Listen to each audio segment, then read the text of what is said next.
Well, it's like, was it Ted Bundy, right? People were like, he was so charming and he's smart. And that kind of makes it more terrifying that he, like, then has this other, like, aspect of him that is the cruelest, of the cruel, right? I mean, there's just. I remember seeing a picture.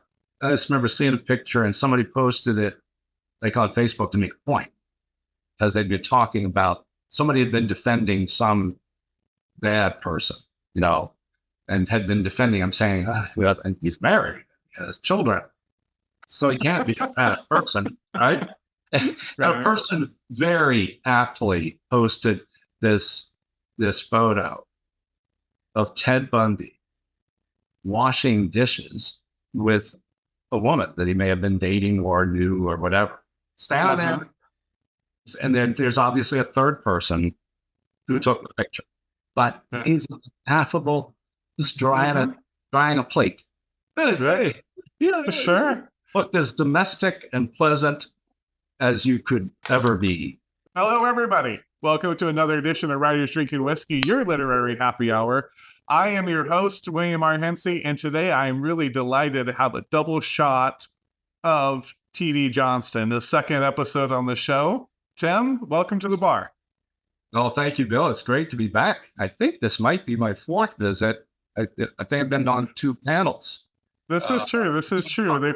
Carney, who else was on that one? Where we read our stories. Jim Carney read. Yeah, so I did the triple shots. Right. Yeah, I do the triple shots sometimes where it's like my what do they used to call those, like in the 80s? The people used to do the shows that were like clips of like the season and stuff pretty commonly. Yeah. I'm going to do another one actually this December here for the end of the year. But so you were on that one. You've done some of the author panels. That's right.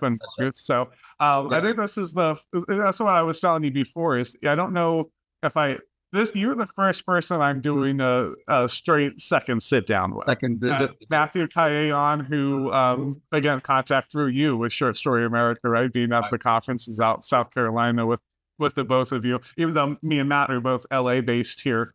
We joked about that. We've now hung out like in 3D here, but we would be like, I see you all the time in South Carolina. I never see you in LA.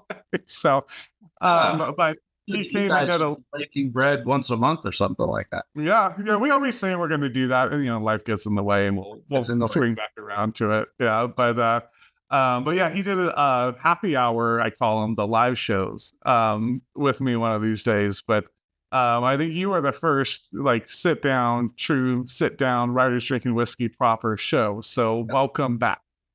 Yeah, I'm very happy to be back. Love the show. Yeah, we'll have everyone cheer like your Norm walking into Cheers, next time. I'll get a special effect made for every time you appear in this word. I'll take the Norm welcome any day of the week. Absolutely.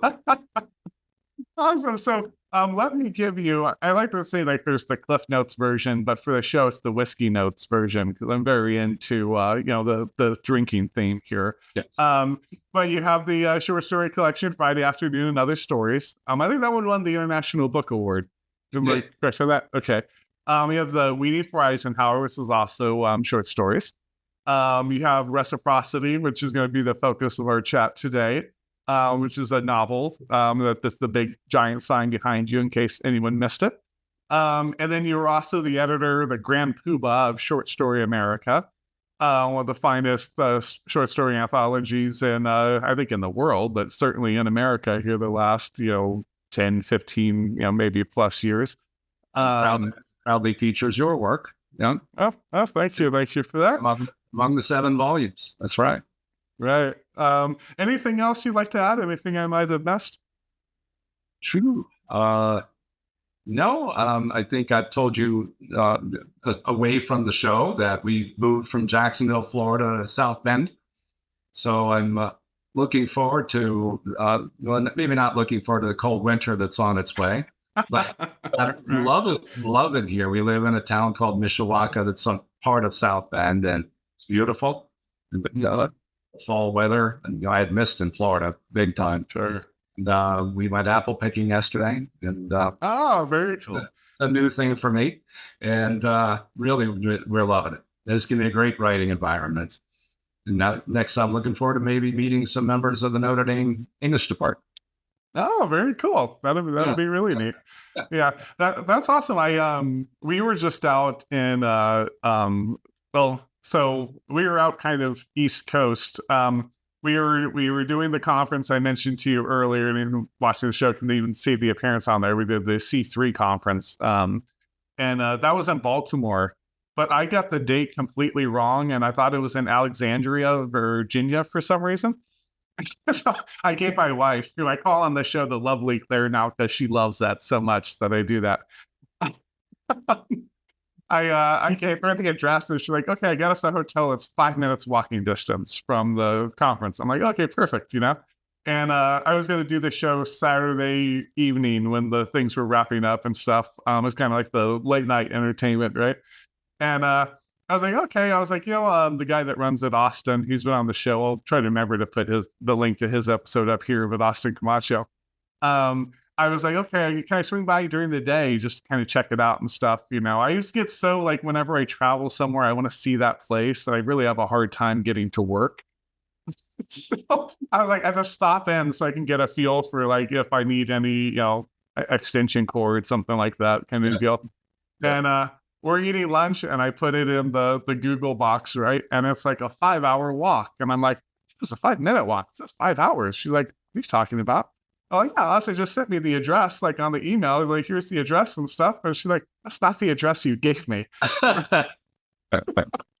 Luckily, like Baltimore's like an hour drive from where we were, so we just took it over in the evening, and it worked out. But and then we drove through, West Virginia and things, and spent some time with family. We had like a friend of the family's wedding, and we got to go to the Mothman Museum, which I got to geek out with. That was fun in Point Pleasant, West Virginia. So, and then we got to hit a Steeler game, which we talked about last time.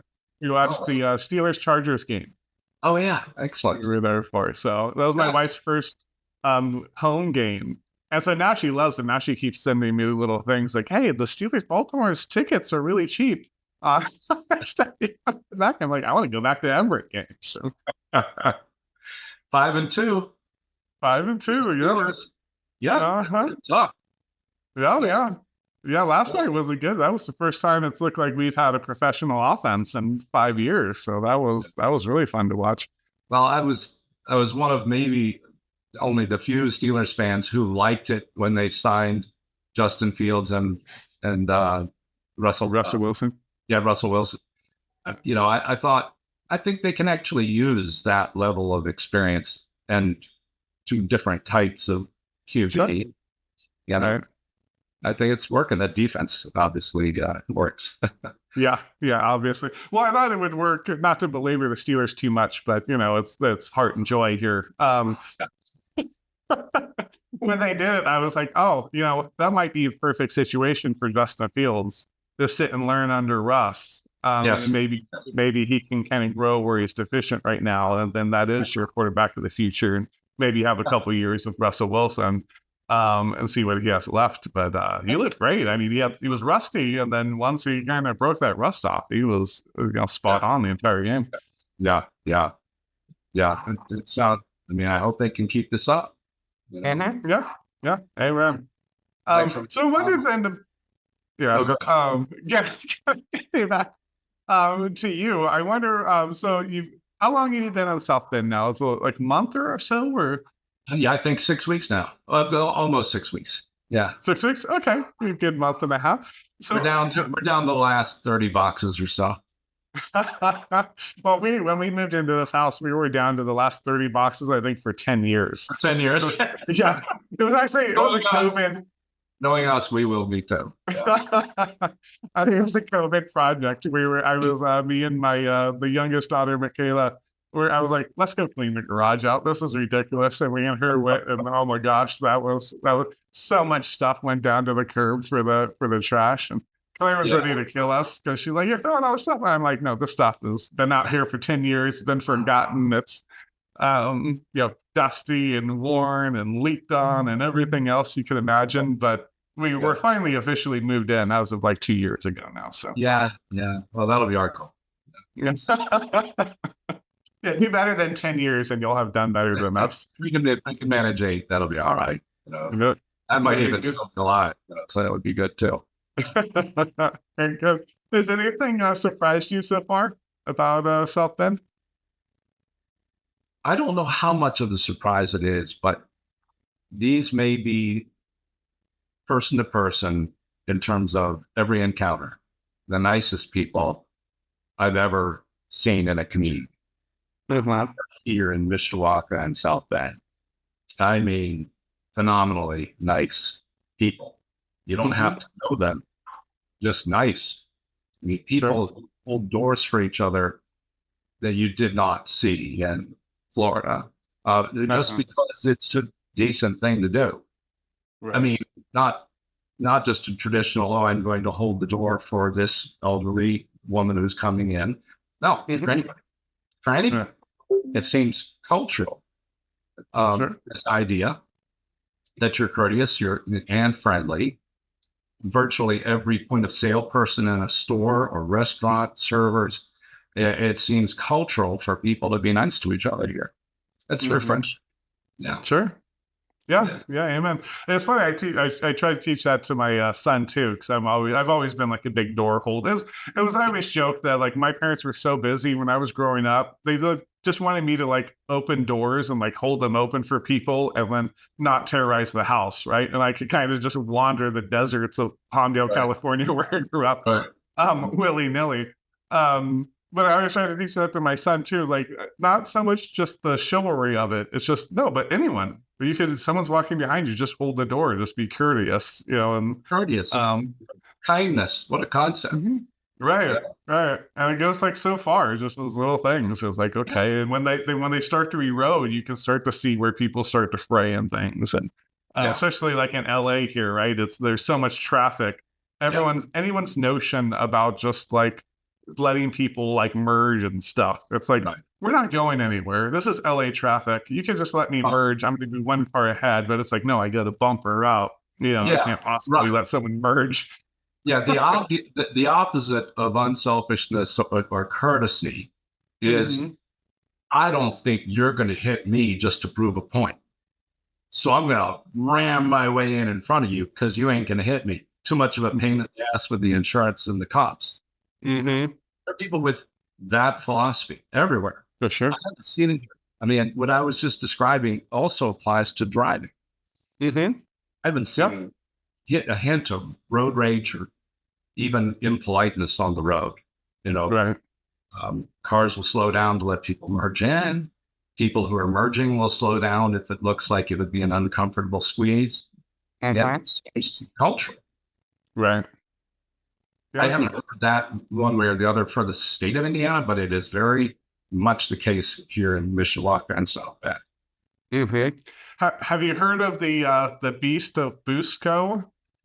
No. I might be saying the last name wrong. Obviously, I'll try to Google it here as I tell you. But my daughter, so the two oldest daughters, and I hate repeating this, but there's so much people that end up jumping on the show like one time. So I'll repeat it for anyone out there. Thank you for joining for the first time.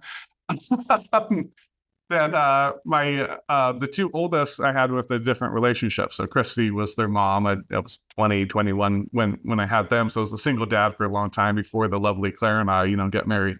Because their mom moved out to Martinsville, Indiana, tiny town, 45 minutes from Indianapolis. And I went out to go visit Rhiannon one day, and it was winter. I think it was early winter, so it was cold, but not like blisteringly cold or anything yet.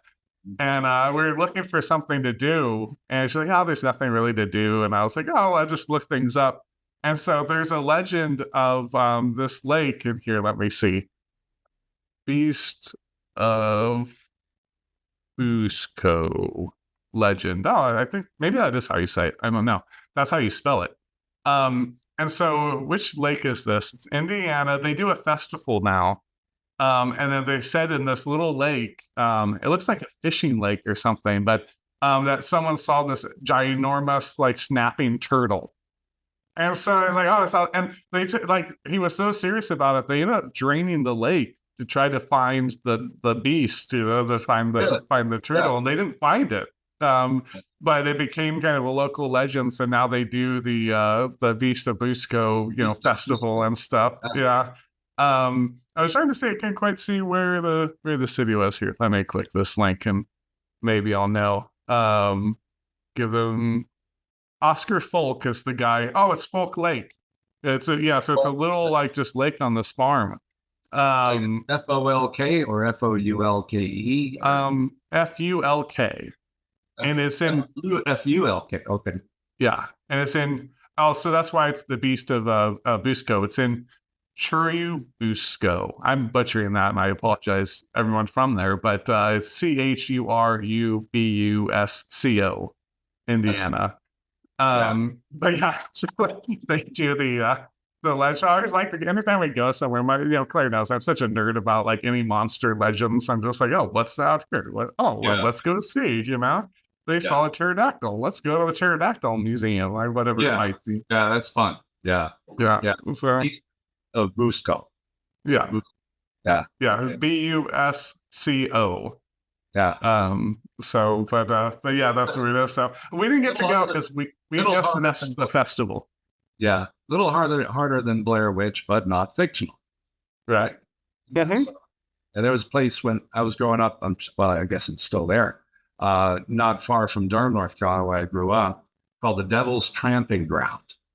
And great legends and the signs telling the story and everything. And we'd go there about every couple of years as kids to the Devil's Tramping Ground. It's sort of legendary, like the Bermuda Triangle, you know, and little things like that. You just go check them out. Sure. You know, it's funny how many places have devil places. And there's right over towards where I grew up, there's the Devil's Punch Bowl. And you can go hike over the Devil's Punch Bowl, and then there's, you know, whatever legends with that. So I'm like, man, there's always like some like location where you can go find Satan, you know, at the ready, I guess. The crossroads, or the crossroads, and some big lot of different areas. You go to the crossroads, and you can meet Satan there. So meet Satan risk-free, though. Risk-free. Yeah. That's the important one. Keep that soul intact, you know. Also, so I wonder, so getting to the reciprocity of it just a little bit here. So last time we talked a bunch about short stories, which are near and dear to both of our hearts. So that was great fun. I wonder then if you could kind of tell us about the process from going from like primarily, I think, solely a short story writer at first, right? I think it was mostly short stories, and then the transition into the full-length novels now. I think Reciprocity was the first one, but we mentioned off there that you've written other ones, you know, since that are in process of, you know, getting to publication. But wonder if you could kind of tell us what that process was like for you. Oh, as you can imagine, being a short story writer, I wouldn't call it a leap, because writing fiction is extremely difficult and requires, you know, intense focus, and requires the creation of human souls as characters either way. So I ended up taking the approach in writing this 500-page crime thriller of writing it in 107 chapters. It felt most natural for me to write it in what one reviewer, Dan Conover, who you've had on the show, that was a great visit that show was. He wrote a review for a newspaper in South Carolina, in which he called the 107 chapters in Reciprocity scenes. And it may have been somewhat subconscious that I wrote that novel in short chapters, and with the hope that the end of each chapter would hopefully almost require the reader to stay up. If it's 20, you're going to have to go on to the next chapter, even though it may be from another character's point of view. You know, to have that kind of singular effect ending to a chapter that you get with a good short story, if that could transition into another chapter. And I think for me, as a many years short story writer, that felt like a completion of that little story that is a an important scene or connection to the rest of the story, especially a novel like Reciprocity that involves multiple characters in multiple places Sure. that are, certainly headed towards converging in the development of conflict. But for me, that was natural. I didn't end up writing long chapters. I've always believed that description is highly valuable as long as it's not gratuitous or showing off your ability to write prose. Make sure it works for the story. Mm-hmm. That's very important in short stories. I think it's also really important in novels as a novel reader. And the other part was just reminding myself, you are right, just like your short stories, you are writing what you want to read. And then if other people are happy with that, then that's great. I stuck to that maxim very much. Reciprocity was a novel that I wanted to read, and I wanted to find out what happens if I create this situation. Mm-hmm. Sure. Did you have any there's the economy of words, right? And I loved what you had mentioned about like the details. So I think that quite a bit. Like some fantasy writing can be very detail rich. And maybe fantasy readers love that sometimes. And I like fantasy books, but sometimes I go, okay, I'm wearing down, because it's like if I describe someone that walks in the room and I describe every detail of what they're wearing, well, the one detail might have mattered is that she's that's my ex, and she's wearing the diamond ring, necklace I gave her, and that might be a very poignant detail there that is now drowned out with all the noise of all of the other details. Right. And so I think that's kind of brilliant. Like, yeah, description's important, but yeah, if you over describe, you can lose that importance. It can be. Yeah. You can leave some things up to the reader's imagination. Mm-hmm. Absolutely. Particularly the details of what a person looks like. Mm-hmm.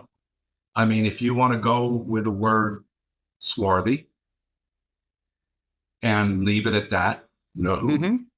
An author who really liked the word swarthy, usually describing a bad guy, but who worked for him, was Alistair MacLean.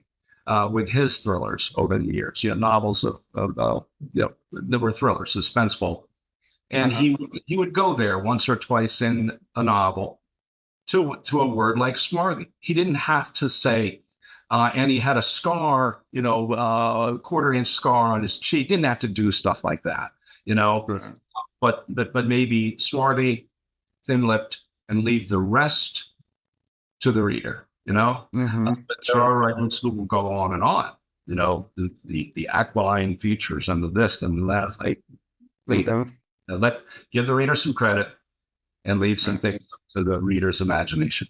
Yeah. Mm-hmm. Sure. Well, I think it ends up being more for the reader, more rewarding, anyways, because then you really activated their imagination. Now they're actually more connected with it than if they're looking at the TV and every detail is presented to you. They're internalizing, and their mind is now engaged in that story in a way that's very unique to reading versus cinema and the different kind of visual arts. Yeah. And for God's sakes, don't say handsome unless the character's point of view is that character is handsome. But for God's sakes, narrator, don't say handsome. You know what I'm saying? Right. You can certainly do that if the observer in a third person chapter or story thinks that. Then deliver that. Deliver that, but not. Sure. No. Yeah.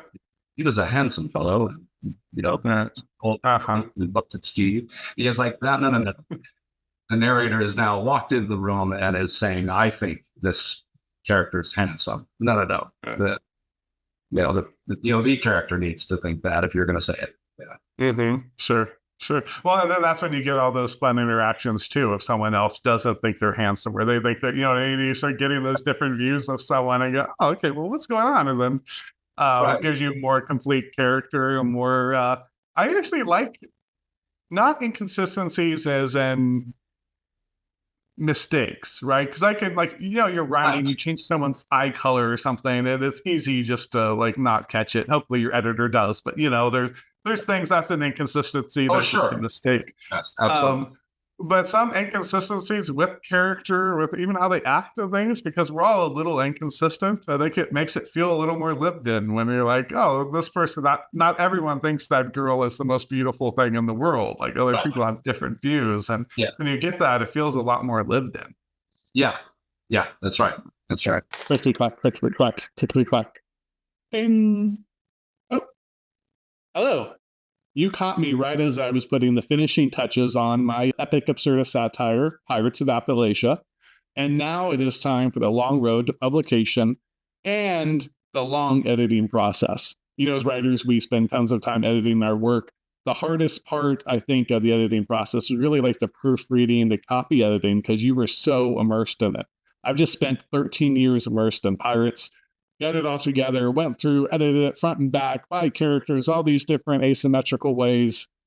And still, it's going to have typos in it. And they're going to horrify me one day if I ever find those in the actual printed edition.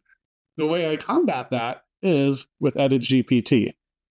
You found today's sponsor. The link is on the screen now. I'm going to put it here. Here's the link. If you're on the podcast forum and you can't see me pointing up at that link, if you're on a podcast, you're really missing out. I'm really animated with my hands. But if you can't find it on there, feel free. You'll find it in the description. It helps support the show. It helps restock the bar. Helps keep this guy happy so that we can keep putting all these shows out there for all of you. Thanks for everything. Let's get back to the writing, because Pirates of Appalachia is not going to finish itself. The one thing EditGPT cannot do is save the file for you. So I'm going to make sure to save that now. So I want to get back to my work. You get back to your regularly scheduled programming. With the economy of words, right? So short story, it's like you want every word to count, and then, novels, you have a little more wiggle room, right? To expand it out. Was it because you wrote it in scenes like that you kind of kept that economy of words, or did you allow yourself to kind of spread your wings, as it were? I think the more often you do this, the better your economy of words becomes. I do believe that. But even so, Reciprocity is a big novel. It's close to 500 pages. Had to be for the story that was told, as it turned out, because I didn't know how it was going to end when I started writing it. The thing about words is, you can listen to people saying, "Oh, yeah, it's got to be under 100,000 words, 110." That's like, I'm not a believer in that part of it, because I don't want to shoehorn a story into 100,000 words just because the market wants them. If I don't like the story, then I don't like the story, and I don't want to put it out there. So the first full draft of Reciprocity came in, same story, but it came in at about 155,000 words. I'm not Stephen King. I don't get to put 800-page novels out in the door. Right. He does. I don't. No, I can't do it. But so there's a limit to what you can get away with if you're relatively unknown independent writers. But at the end of the revision process, which was several rounds, it was at 138,000 words, and I was extremely happy with it at that point.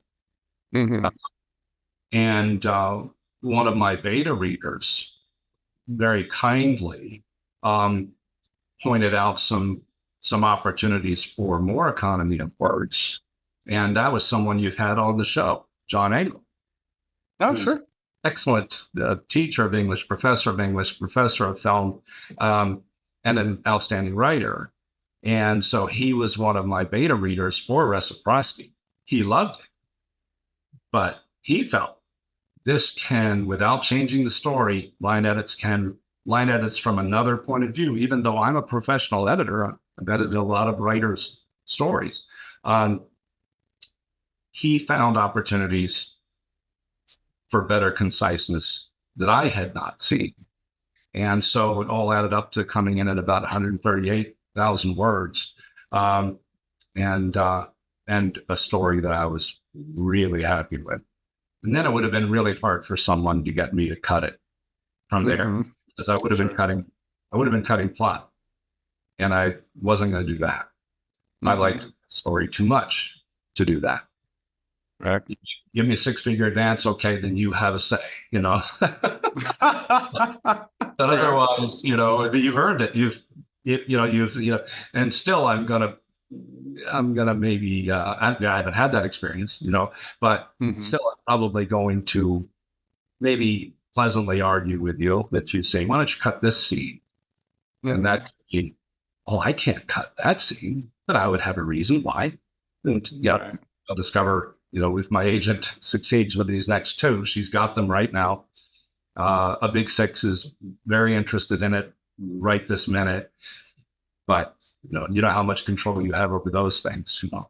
But if that happens with a Big Six, and they have really well qualified people to say, here's why that show, I will listen, and I should. Sure. Well, I think that's interesting because it's even though, you know, you've done tons of editing, right? Even just with Short Story America, I'm sure, but amongst other things, there's always that like fresh eyes on it, right? And then there's it's a skill in itself to be able to take critique and to know when to take it, when not to take it, how much to take. And so when you get someone, you know, like John Ingle, or you get these people to give you like feedback, to be able to look at it and go, okay, that makes sense. That makes sense for the story, versus another thing that goes, no, that doesn't. It really doesn't, you know, make sense for this, or why does that make sense? It's a really vital skill for a writer. And you should expose it to people whose writing and judgment you respect. Sure, you can hand it to your first cousin, but what you're going to get back from that is, love it, cuz. That should be a New York Times bestseller. You know, and what good is that going to do you? I mean, great, you know, but really. But yeah, 2 of the beta readers for Reciprocity years ago have been on your show, John Abel and Matthew Kyatt. Yeah.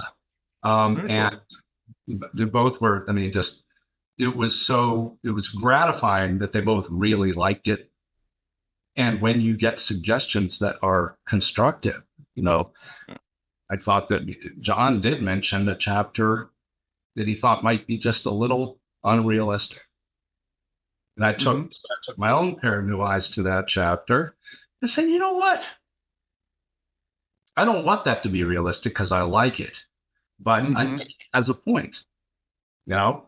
And I didn't eliminate the chapter, but I changed it, you know, to be not unrealistic, you know? Sure. And, yeah, but yeah, you don't have to listen to everybody, you know?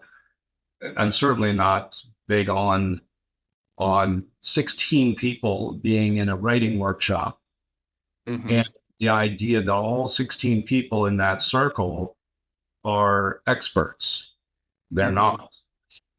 It's really important for you to know whose opinion you respect or who has earned your respect, either through writing or your interactions or both, ideally both, and to where you say, well, if you want to take the time to read this and let me know what your experience was with it and anything you could recommend, I'd love, you know, and I'm lucky to have several of those. Sure. Well, and I think it's also a skill giving critique that not everyone has. And it's like, you see this in sports all the time, right? Like Michael Jordan, greatest player ever, horrible executive. Great God bless them, but I mean, you know, that happens quite a bit, that people that are phenomenal at something and they have that talent and the drive, everything to be great, you know, at it.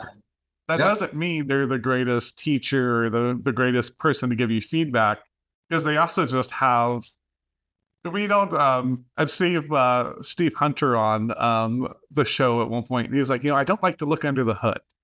It's just what I don't like to think about it too much. I don't look under the hood. It's just kind of, I just write the thing, you know, and it comes.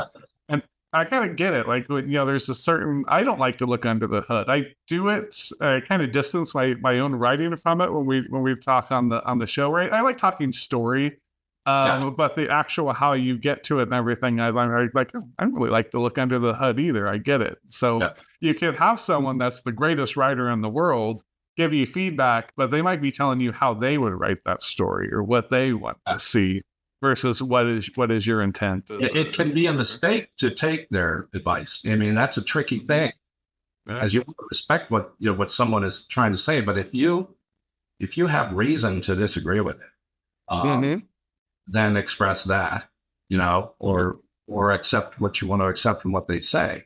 Like when it comes to writing, I mean, there are no rules that are just absolute. There's good advice.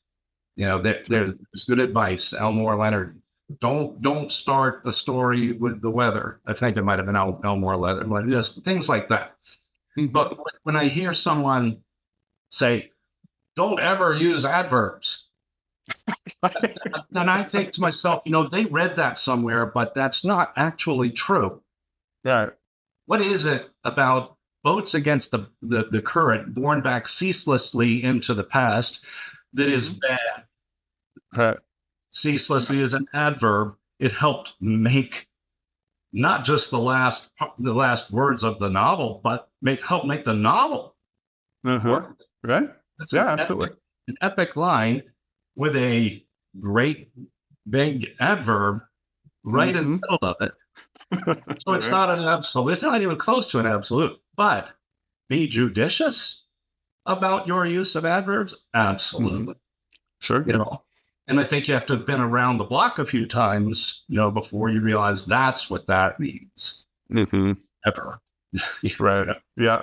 Well, I think that's a great point, because I think people also do that with show don't tell all the time. And you'll see it, and they'll have a book and they'll want to basically not narrate anything.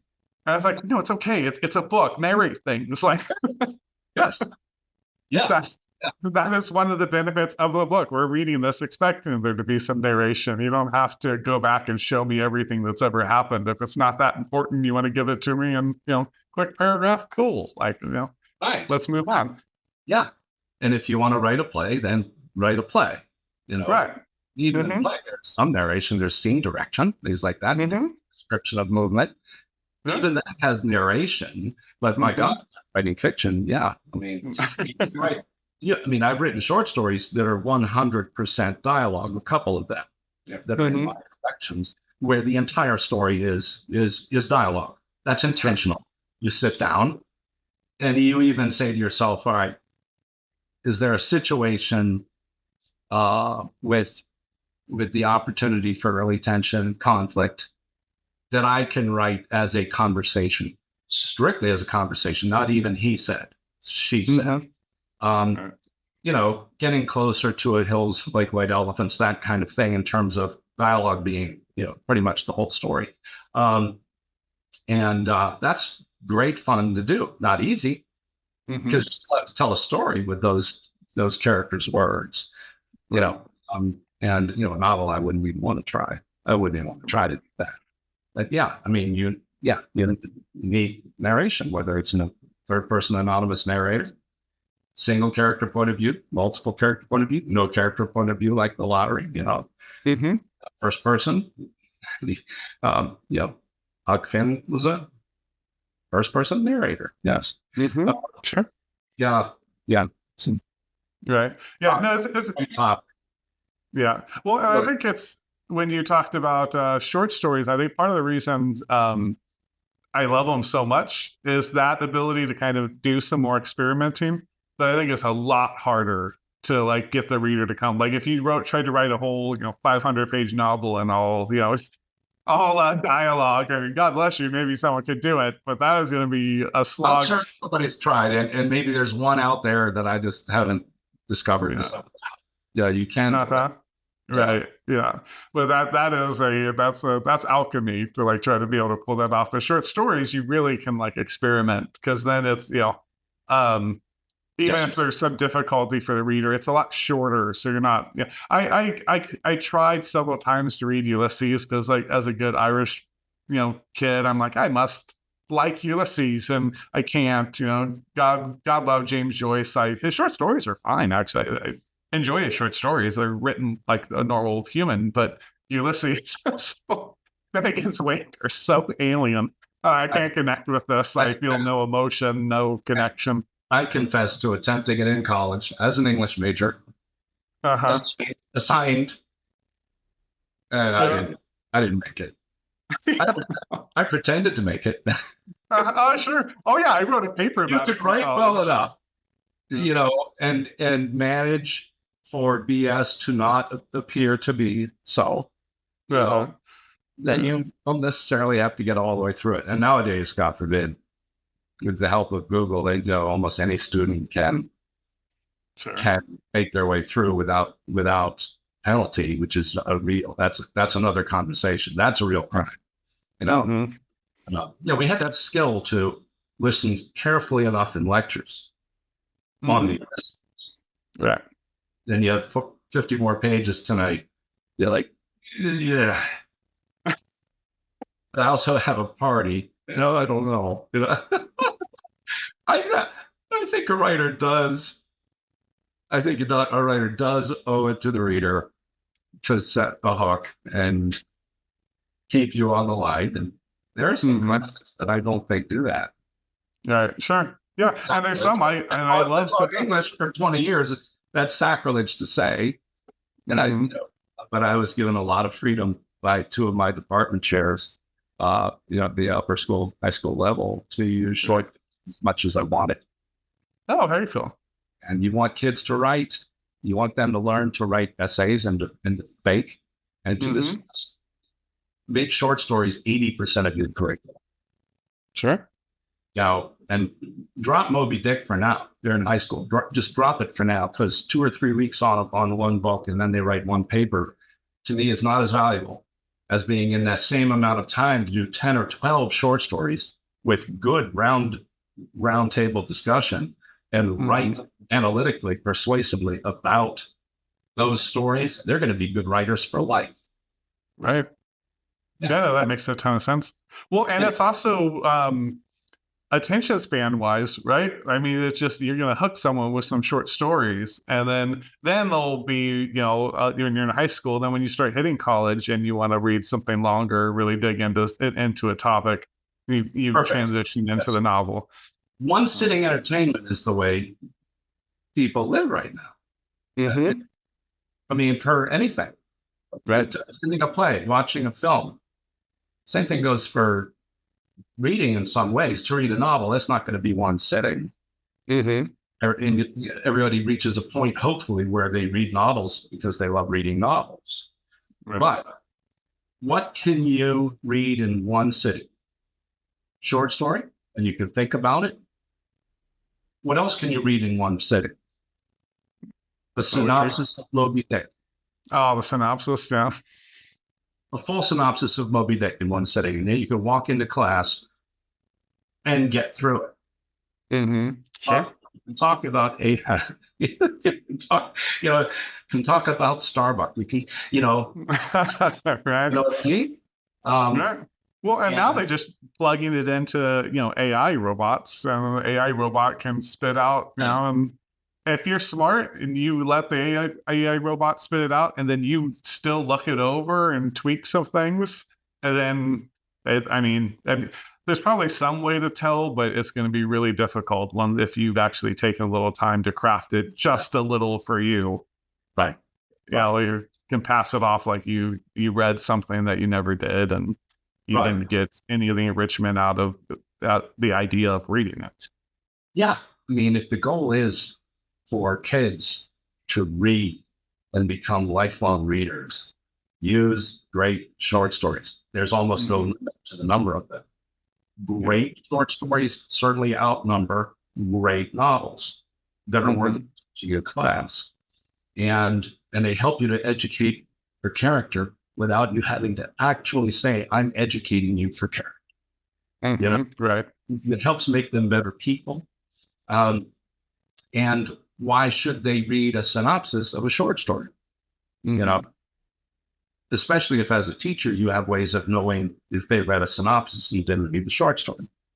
I loved doing occasional pop quizzes not announced, obviously, and couldn't call it a pop quiz if it's announced, Okay. Or students read a short story, come to class, there may be a pop quiz. And I called them pop opportunities.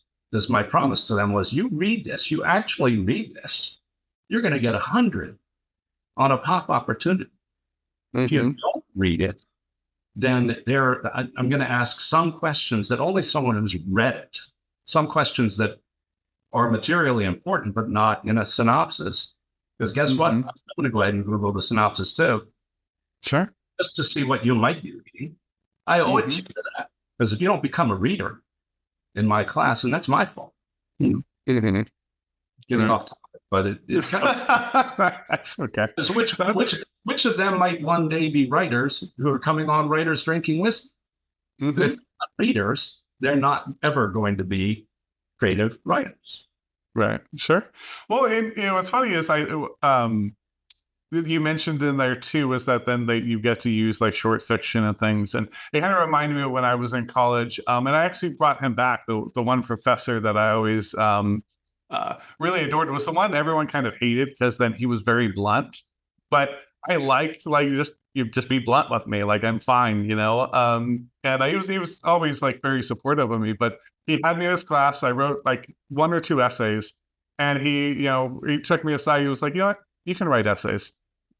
For the topics, I want you to write me something, but whatever you think. Like, just have fun with it. Go be creative with it. Respond to the topic in whatever way you think is necessary. And so that actually made that class really fun for me. Like, we did some poetry on Robert Hass, and we had to write the assignment was, discuss his views on language. And so I got to really think about my views on language through his, and I wrote this kind of, not an epic poem, but a longer poem responding to his poetry and all of that.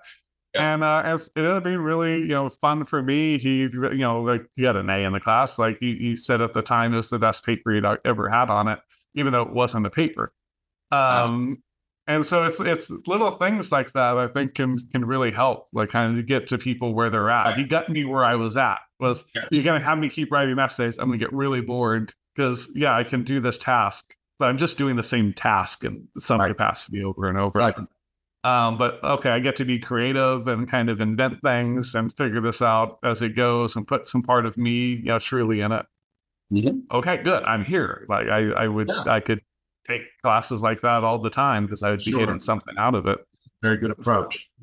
Yeah. When you transitioned to writing Reciprocity, were you still teaching at the time, or was this after you had retired from teaching? I actually, the Reciprocity took place in terms of writing over a lot of years. Okay. I had the germination of the idea and what I wanted to do with it generally was in the late 90s. Okay. That was the beginning.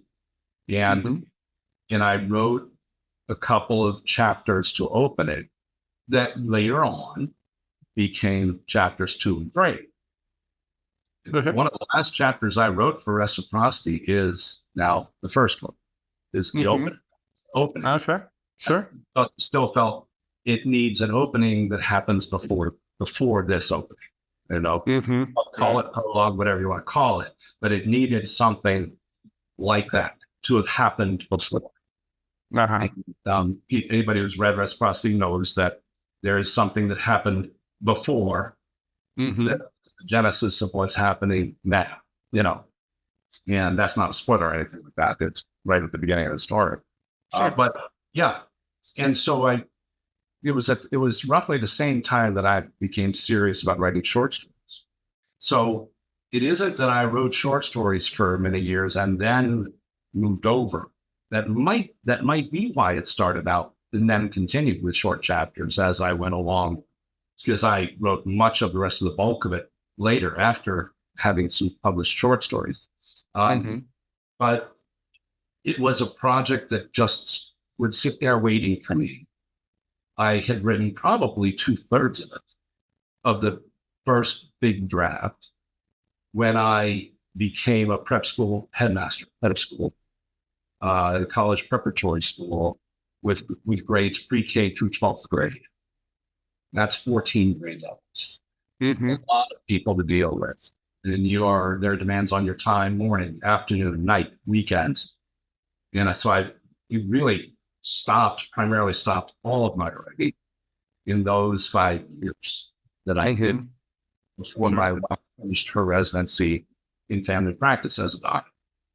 Then when she moved into a full-time medical position, I left the school world, and this was in 2009, and resumed writing short stories and resumed reciprocity. And I had written more short fiction than I had reciprocity, but I think doing them to some extent simultaneously affected reciprocity. Resulted in those short chapter scene type of approaches. And so that was that's 5 years away from serious writing. I think heightened anxiety for me in a healthy way. I felt anxious that I wasn't writing, that I had so little opportunity. We had little preemie twins, with some medical issues, etc. It was not an easy life in terms of I never did take up golf. I really wasn't very interested. But it also meant the end of playing weekend basketball, that kind of thing, just all kind of H. But what I felt really anxious about was I'm not writing, and I feel like I should be, and I even feel like I ought to be, for whatever reason I'm supposed to be. The calling to it doesn't mean you're going to do it well, but if someone's telling you to do it and you can't, then you want to find a way. And I've never been the kind of person who can get up at 4 a.m. because my job starts at 7:30 and write for 3 hours. There are people who can do that. I never could have done that. Know thyself. I'm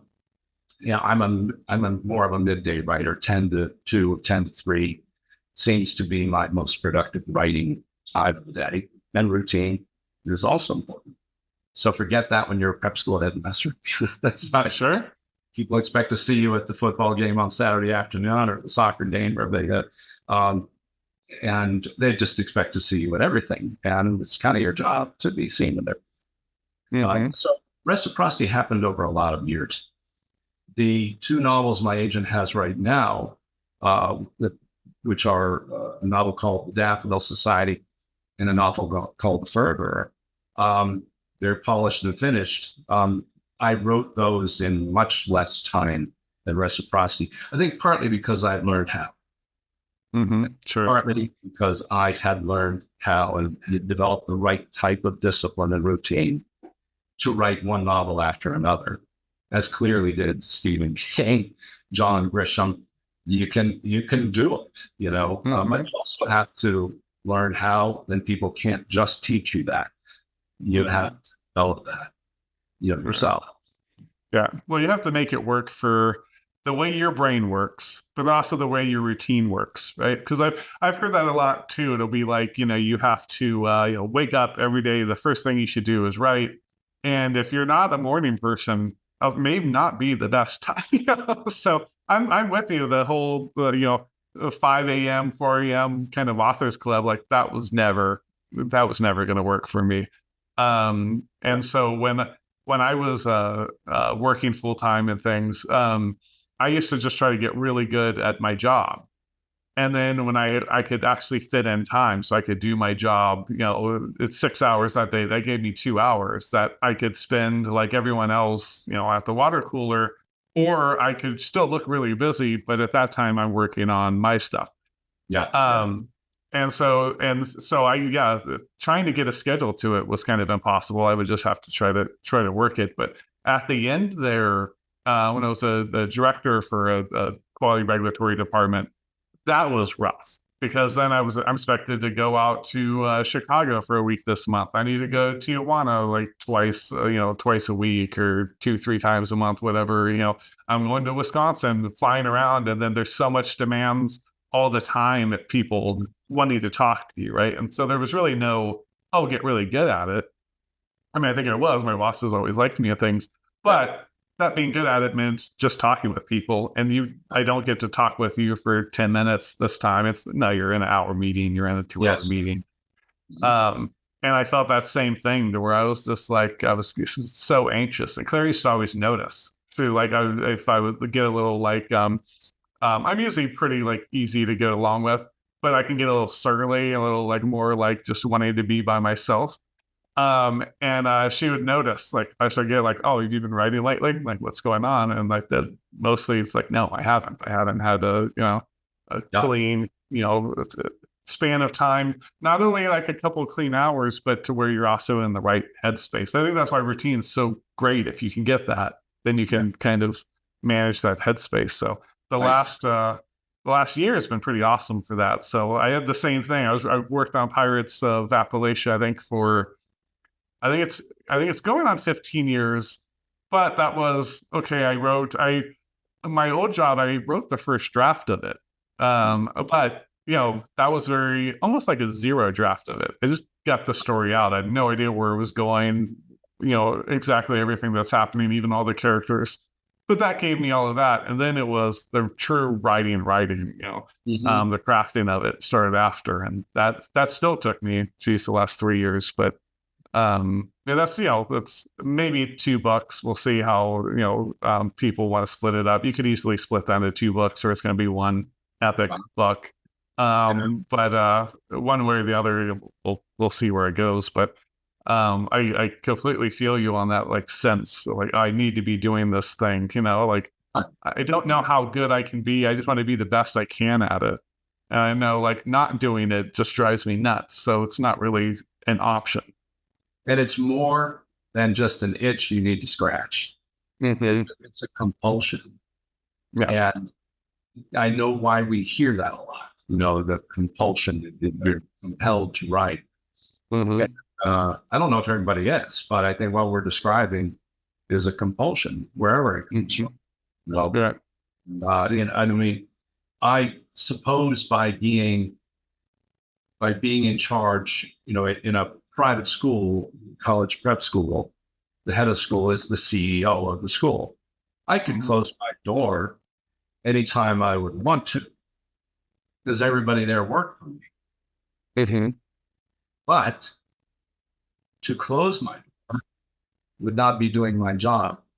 Mm-hmm. Should be able to drop by. Teachers should be able to drop by. Parents should be able to drop by. Probably should see the receptionist first, but but when the receptionist desk is out there in the hall and your door is there, and it's closed and you're not in a meeting, that's not really the open door policy you should have. So I didn't have the kind of job that where I could close the door for an hour a day, and even just an hour feed that compulsion. So that adds up over 5 years. And, I was so happy to get back to it, as I know. Mm-hmm. Yeah, sure. Yeah. I wonder what's the biggest risk you think you've ever taken? It could be writing or in life, like wherever you want to take it.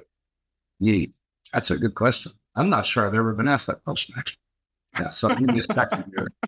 Might need to edit an awkward silence while I'm thinking. Biggest risk. Golly. I would say, and it worked out because fate worked out. I would say my first headship, before the one I described to you, back in the mid to late 90s, I was teaching English in Miami at a terrific school called Ransom Everglades. And so I taught English there. I was the head boys varsity basketball coach. And I loved it. You read some of my short stories, that's popped up in a couple of short stories. Who has that background. Same thing with teachers. Same thing with headmaster. And the good kind and the not so good kind, like in Dead Poets Society, Sure. Yeah. I was offered the headship of a small kindergarten through eighth grade private school in Durham, North Carolina, where I'd grown up. And it wasn't very established. It was only 7 years. There were no guarantees of the tons of income or building it into this, this great school with a high school and everything else. You could have some grandiose ideas. I was in a very good situation. Yeah, I'd say the biggest risk was leaving a really good situation for me professionally that I had great fun with every day. I mean, I would literally jump out of bed every for sort of an unknown. When you're on a faculty as a teacher, everybody's your teammate. Sure. When you head a school, they're not your teammates anymore. They really aren't going to be. You are the boss now. For me, that was a risk. I was like, I could be very good at this. I'm not so sure I'm going to have fun. Sure. And I didn't find it fun. I was good at it, but didn't find it fun. When I took the position I've described already, heading up pre-K through 12, I didn't think to myself, this is going to be fun. I thought to myself, that's the money that I need to make as an educator because I have extreme preemie children that are a little less than a year old, were born 1 pound, 10 ounces each, and with issues that would need to be dealt with medically for possibly for years. And it's all gone so beautifully. And that risk that I took, which did not produce a very happy professional life, did produce my family. Because if that was not the road I had taken, I never would have met my wife, Stacy. And we're 22 years now into a wonderful marriage. She's an incredible person. And I would not have these 3 incredibly beautiful children. Wouldn't exist if I had stayed. Maybe somebody else would exist, but they wouldn't. And that's everything to me. Right. So taking the biggest risk of my life, which as a bachelor at the time, I only had myself to think about. So it was a risk. It was a risk to me, Sure. And not really liking, running a prep school. Like you are around some very spoiled, entitled people as far as some of your paying constituency. They're there. Sure. And turned out to be the greatest risk I ever took, even though the day-to-day of that job wasn't as enjoyable as teaching and coaching. Right. I thank you for the question because I never really kind of sorted through all of that, but I would say that was the one. Right. Yeah, no, thank you for that. I think it's it's really lovely too, just the sacrifice, right? I think there's that I just need to be happy at all times, right? And then not realizing, sometimes if you sacrifice that day-to-day kind of happiness for the greater good, you're going to have a more fulfilling life. And that's going to make you a lot happier in the long run. But that's kind of the same thing, It happens, very much so. Yeah. Right. And because the other part of that is where I'm just lucky as a writer. My wife is an MD. I was able to leave the school world. Sure. Because she, on day one as a doctor, made more than I'd ever made as an educator. Right. I could start Short Story America. That is when I started Short Story America. Short Story America went live in January of 2010. So coming up on the 15-year anniversary in a couple of months, and reminds me I need to think of some way to celebrate that. Maybe writers drinking whiskey with a few Short Story America writers. Since you're one of them, we could maybe celebrate the 15-year anniversary, Oh yeah, no, we'll talk about it off there. We can definitely. How many we could get on one screen? Yeah, So that'd be super fun. I've had so many of them. Odd. So I mean, yeah. And we could bring on even more, but yeah, that'd be great. I've said this on the show, but I always say that you're the patron saint of the show, because especially starting off, I had this idea for the show, but I didn't have the Rolodex. You know, for young people, Rolodex is your phone, like where all the phone numbers were. It was a paper thing you spun around. But I didn't have the tons of authors to do it, so. You really were super instrumental in getting me started, and that's why so much of especially, and they still kind of trickle in here or there, but so much of the beginning shows were Short Story America, alumni. And then now I always ask everyone, I joke it's 6 degrees of Kevin's bacon, because I always just ask, like, you know anyone of the Gibby people? So now there's all these different, kind of branches, but that would be super fun. I would love to do a Short Story America episode. Let's plan on it. Yeah. So thanks for that. So so it was the biggest risk that turned out beautifully. I mean, wonderfully. What do you think's the biggest failure you've ever had? Well, again, there are plenty of them, so I have to pick one. you and me. I do not know how it would be possible to go through life without them. You better, right? You know what I mean? You run from. Biggest failure. I think it would be one that I learned from the first time that I failed at something due to a colossal lack of effort and commitment. Was my freshman year in college. This was a terrible failure. I took what I thought would be an easy class for my first term in college at a really good school, Davis College. I took astronomy as one of my courses for my first term because I thought it'd be easy. Sure. We're going to get telescopes. We're gonna look at the stars. Yeah. I had no idea how much physics is in an astronomy class. I was a student in physics in high school. I wasn't a STEM kid or anything. Not really. I was a humanities kid, my whole life. But I thought it would be easy, and that's why I took the class. And that's an immature decision. But I took a class in college for one reason, and that's that I thought it was to be easy. That's one class in college that I flunked. I didn't come close to passing the class. I didn't go to class often enough because it was not what I had expected. You're doing physics equations, calculating all kinds of. I didn't learn enough to even talk about it intelligently now.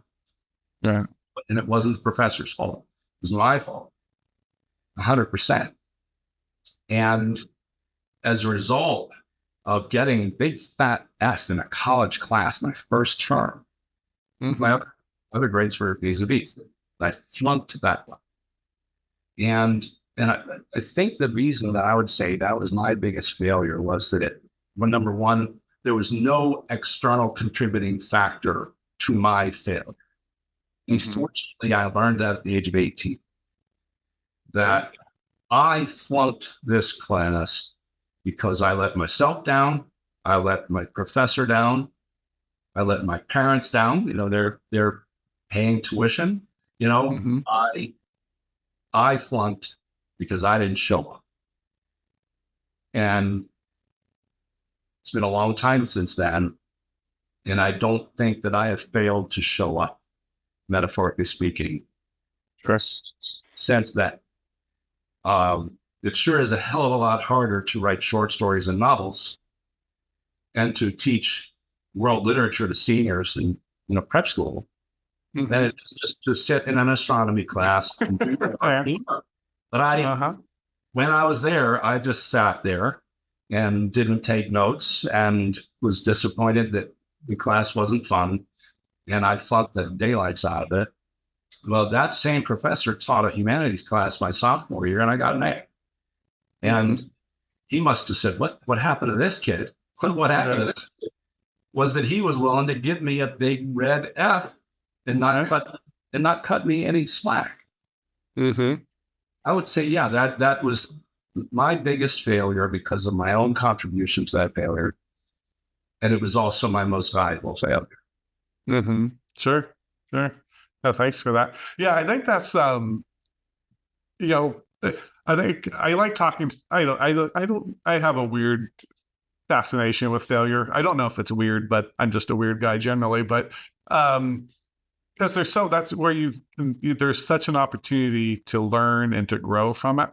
Right, like success, you can learn from success, but so often we just feel good, and then and you just take it from there. But sometimes failing at something, and then having someone hold you accountable to it, giving you the yes, versus just going, oh, well, I know you probably struggled because you're not not used to the physics, and giving you kind of a get out of jail free card. It wouldn't have taught you anything. Instead, sometimes you need that kind of tough love of getting a big scarlet letter on your report card. So right. Yeah. Yeah, not the real scarlet letter. That was kind of awful, practice back in the day. But my letter was better deserved than Hester Prynne's was. Society wasn't doing anything to me. I just flunked the hell out of that class. Right. Thanks for that. I wonder so what I find interesting sometimes, right? And I don't love the term genre because I think it's just that's just a place where you put things on a bookshelf, right? Or in Amazon category that you filter through, right? But going to so Reciprocity being a thriller, did you just have that idea? I always wonder about how people write, right? Is do you choose the genre, or does the genre choose you? So great. Yeah. I think I see what your question is. Yeah.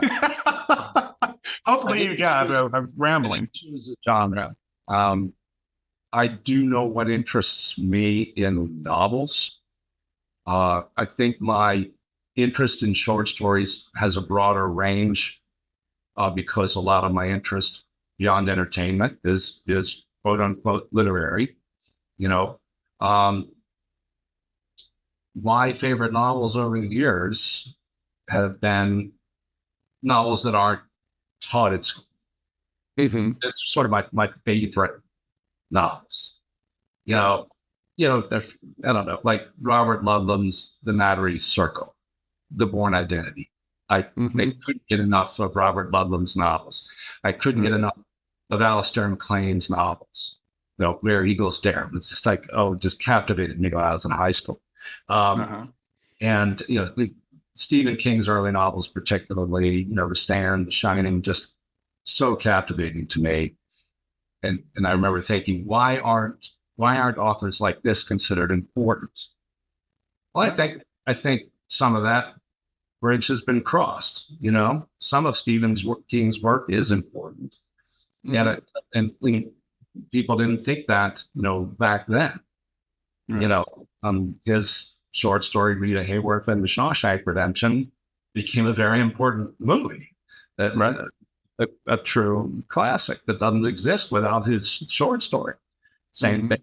The film Stand By Me, if he doesn't write the body, then in this era of film, fiction that wasn't considered important enough to teach in class a generation or two ago, now I think you certainly could, And so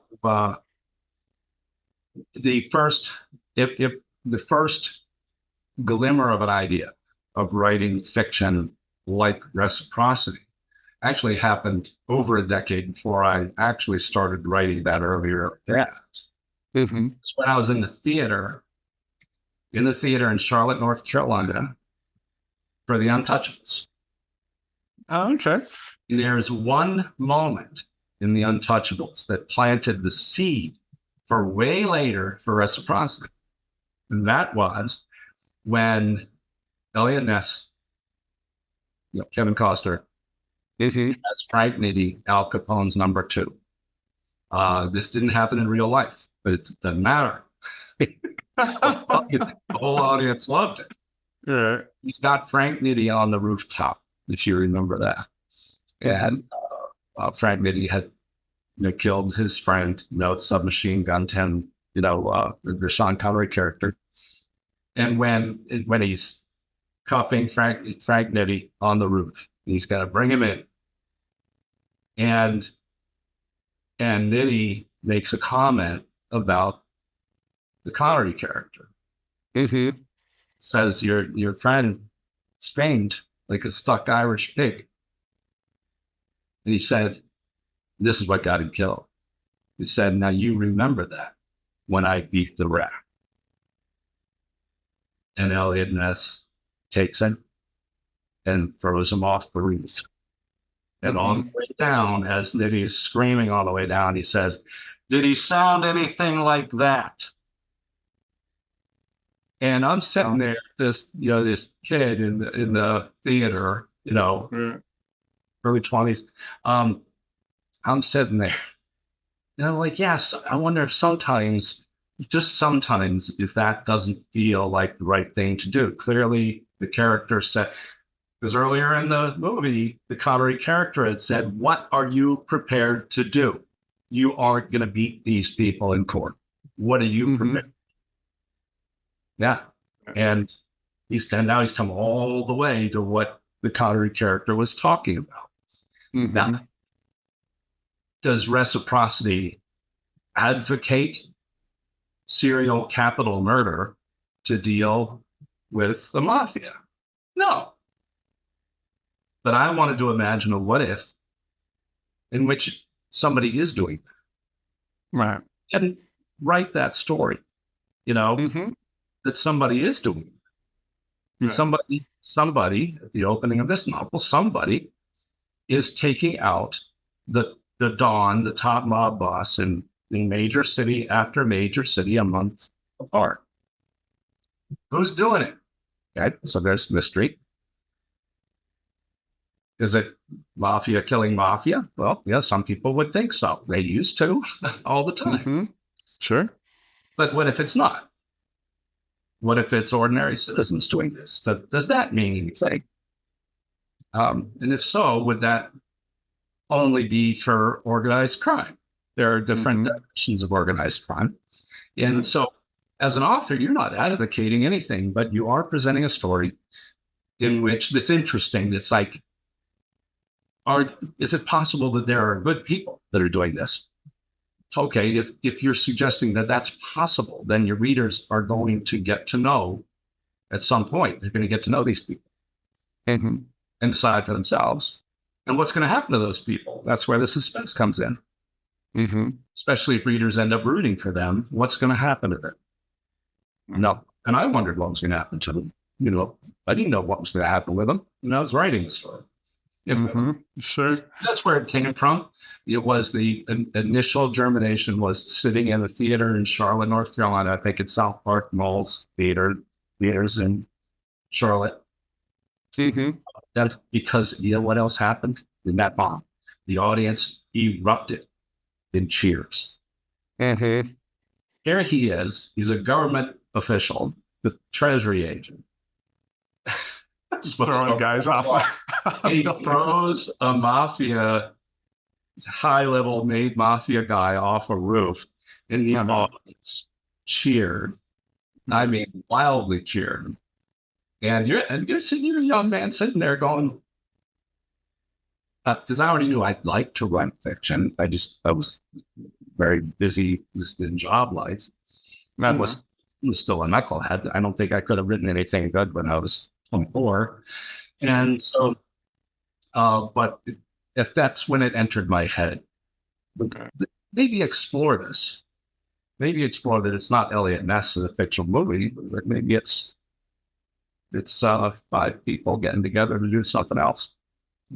Sure. Well, that brings me back to you had mentioned earlier that John Ingle had mentioned a scene wasn't particularly realistic. Yes.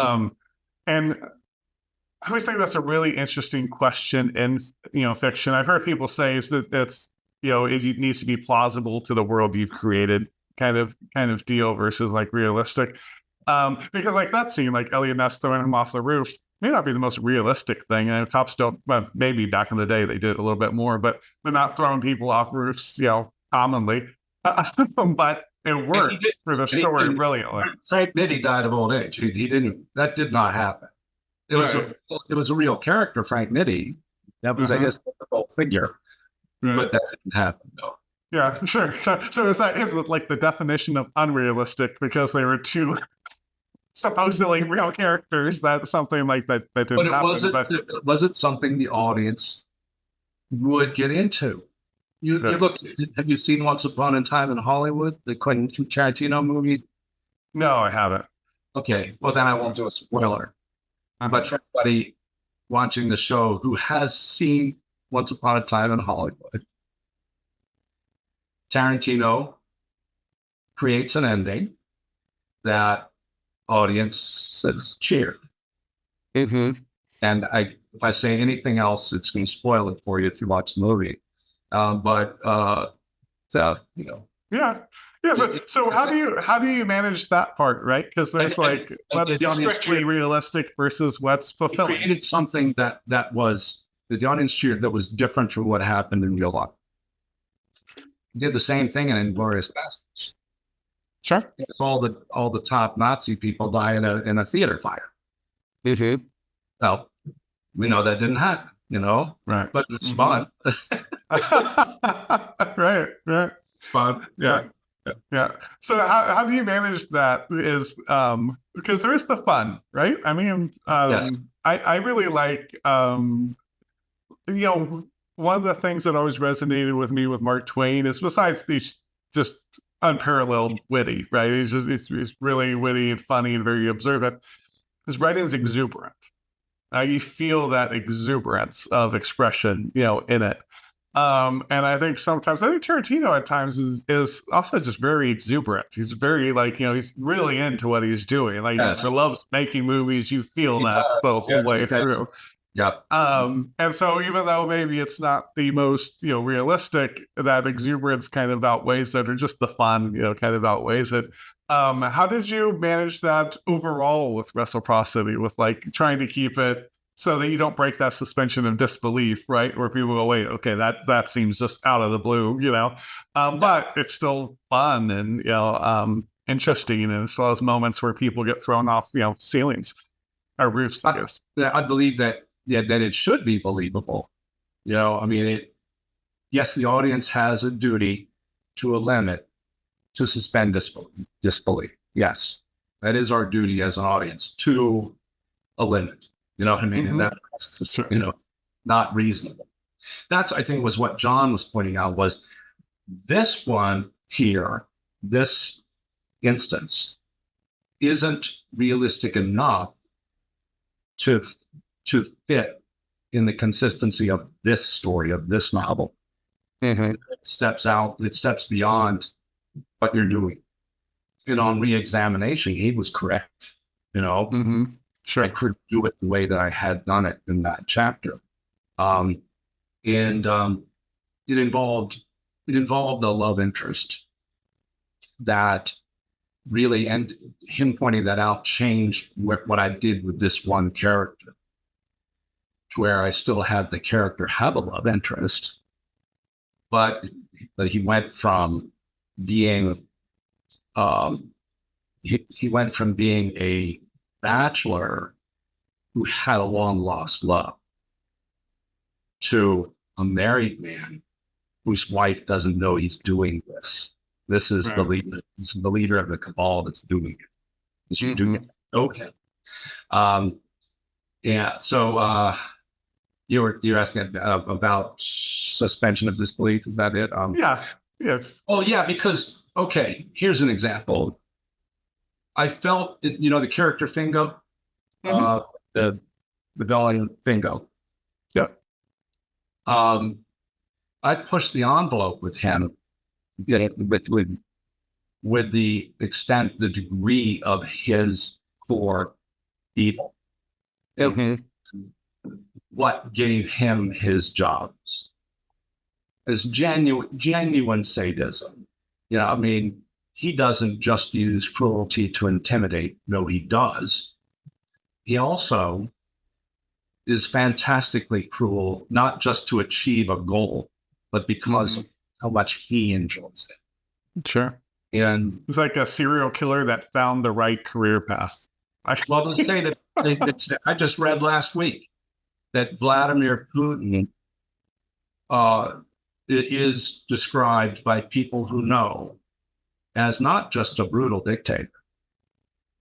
They're not just a war criminal, but as a trail-born sadist. And that does, escalate an evil character in an even cartoonish direction, like a Bond villain kind of direction. You have to be careful that you still humanize that character. So with Fingo, what I chose with him was a rather keen sense of humor. And he's kind of funny, even though I would never want to be in a room with Fingo, especially if he was the one in control. Because of his sadism. He's also kind of brilliant, and he's also kind of funny in a way that intimidates, but that also makes him human. So because if I had written Fingo, I got a lot of people, especially in that first year, write to me about Fingo. Just they love Fingo, even though they were afraid of Fingo. They love Fingo. Wow, is there something wrong with you that you wrote Fingo? My own wife said that. And I said, my God, I married you. What do you? How in the world do you think this way? I'm like, oh no, I've created this guy, but he exists now. I do not think of Fingo as my creation. I'm not kidding. I'm not being facetious. For me, he exists. I see him. I'm afraid of him. Even though I created him, but there are things about him as I got to know him. I realized that he, almost as a fit with his cruelty, is his humor. That it kind of contributes to his cruelty. Sure. He uses it too. Right. Being a little bit funny actually contributes to the terror in the person that he's talking to. Yeah. Right. Well, it's like, was it Ted Bundy, right? That people were like, he was so charming and he's smart. And then kind of makes it more terrifying that he then has this other aspect of him that is the cruelest, of the cruel, right? There's just. I remember seeing a picture. I just remember seeing a picture and somebody posted it on Facebook to make a point, because they'd been talking about somebody had been defending some bad person, and had been defending him, saying, he's married, he has children, so he can't be a bad person, right? And a person very aptly posted this photo of Ted Bundy washing dishes with a woman that he may have been dating or knew or whatever. Standing there, and then there's obviously a third person who took the picture, but he's affable, just drying a plate. Right. Sure. Looked as domestic and pleasant as you could ever be. Right. Well, there was a lot of the serial killers. I think, if I remembered right, I think Ted Bundy had a longtime girlfriend who started to hear the stories and started to go, "Can't be Ted. Sounds like Teddy. That can't be though." And then ended up kind of coming forward, and that was what traced them back. Eventually, it might have been the woman in this photo. It might have been, yeah. It was a very domestic photo. He looked like he could fly and never would. Right. That's what he looked like in this picture. Yeah, and the person just wrote a great cap. They said, "And here's Ted Bundy washing dishes with." So they basically, they're saying, "Shut up about an evil person not being evil because they're married with 2 kids." Sure. Well, it's interesting, you said that because there is that point where characters they just become their own thing, and you're trying to find what they're doing versus inventing it, right? And so when Eric LaSalle was on the show, he had mentioned, I wish I could remember the author's name. It was someone had told him, so I'm for Kevin Bacon and degrees down, but she had asked him, so I wanted to pose the question to you here to kind of fulfill the square this circle. Is, do your characters fight to stay alive? Like once the character, any of them really, but once that character is their own entity out there, do you ever feel like you think, oh, this has happened and now they're going to be, they're going to be dying, but do you ever feel them like screaming that, no, I still have things to do? Don't kill me. Yeah. Yeah. Exactly. Author, what are you thinking, man? I matter. Mm-hmm. Right. I matter here. We might all even think I have a wife and kids. Yeah, right. And you can spare me. I'm not supposed to die. Right. Yeah, there is one character who I didn't feel in reciprocity like he asked me not to kill him. I was asking myself not to kill him. And I can't say who, because you have people in your audience who haven't read Reciprocity. But I'll say he's an important character. There are a number of them.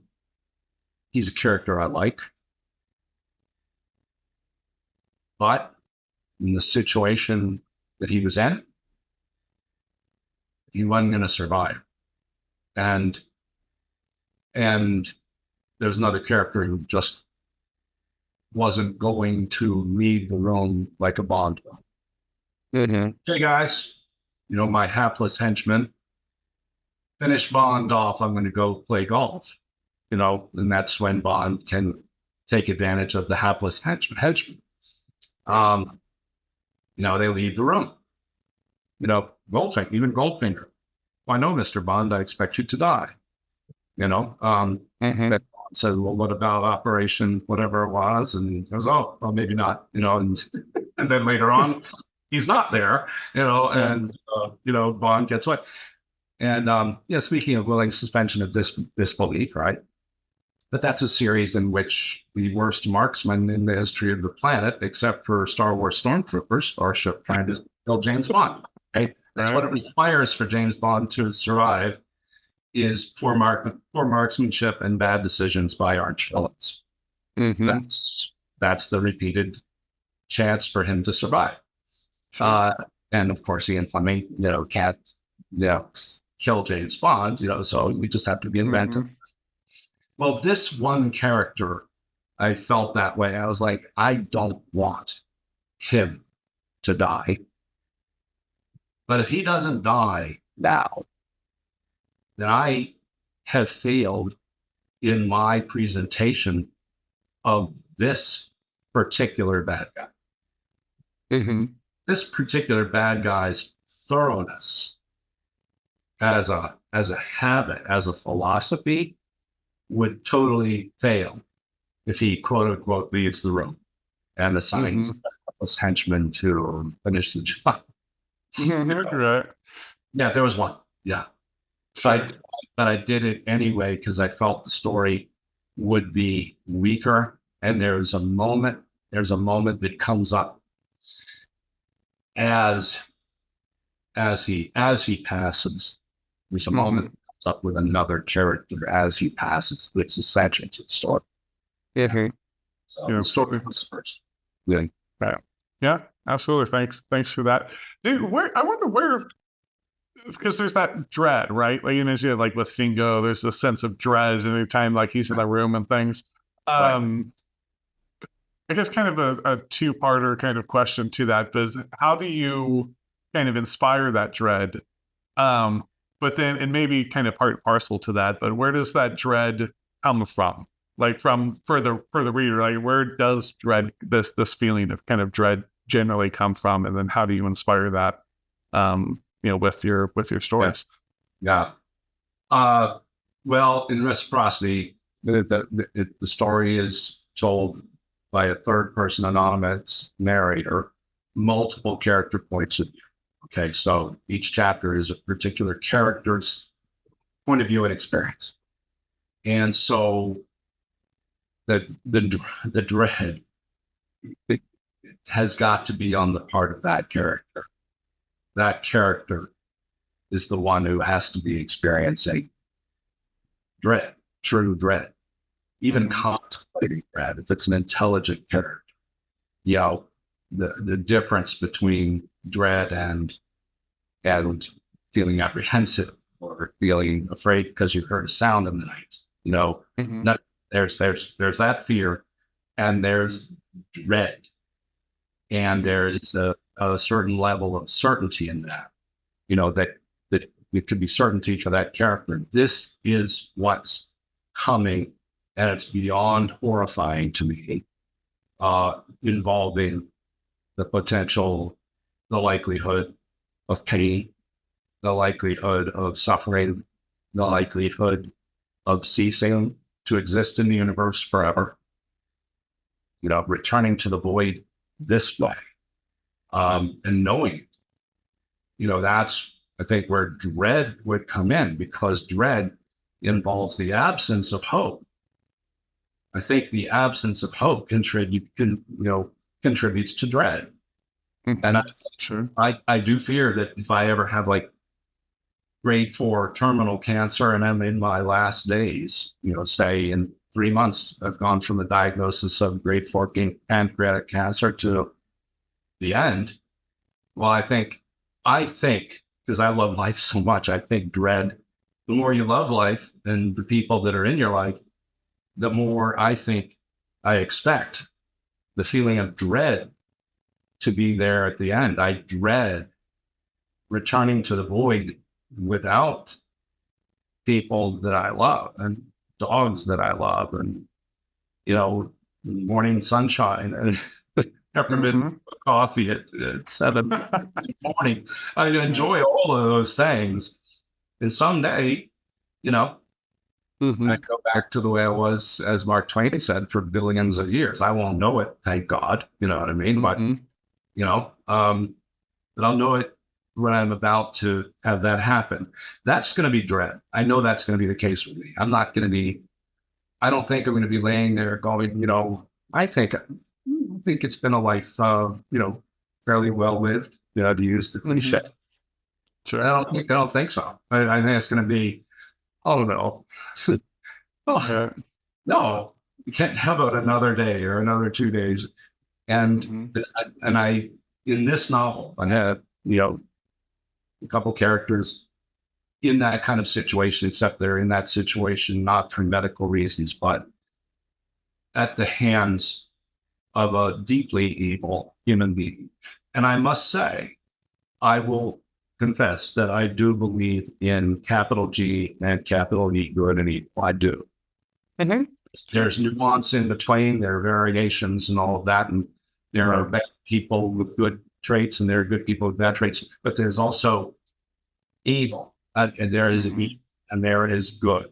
You know, a profoundly meaningful novel to me, less for the actual religion part and more for just what I sense might be real out there with the capital G and capital E, was The Exorcist. You know, William Peter Blatty was born to write that one novel, and it's really a great novel that I believe you could teach in class. It doesn't get taught, but I don't see why not. You know, it has a literary quality that I think is profound. But the notion, you know, that good and evil have been around always, and that the universe is darkness that is only interrupted by light. Darkness in the universe doesn't interrupt light. You need light to interrupt darkness. Darkness is there. That's the natural state of the universe. So it's only light that interrupts it. And we as people recognize that and try to be part of the light that interrupts the darkness, because the darkness keeps coming. We've seen that in human experience. We're seeing it right now. I'm not going to get into politics, but you probably can guess where I am on that spectrum. And it's that light interrupts dark. That's dark is there all the time. And we have to make sure that so is light, that it's there, that it illuminates, that it gives hope. And so for me, dread is bereft of hope. I think that's a brilliant way to put it. It's really interesting too when you said that, because I think about that all the time too, right? Because I write lots of well, I guess more early writing was more lots of characters in that gray zone.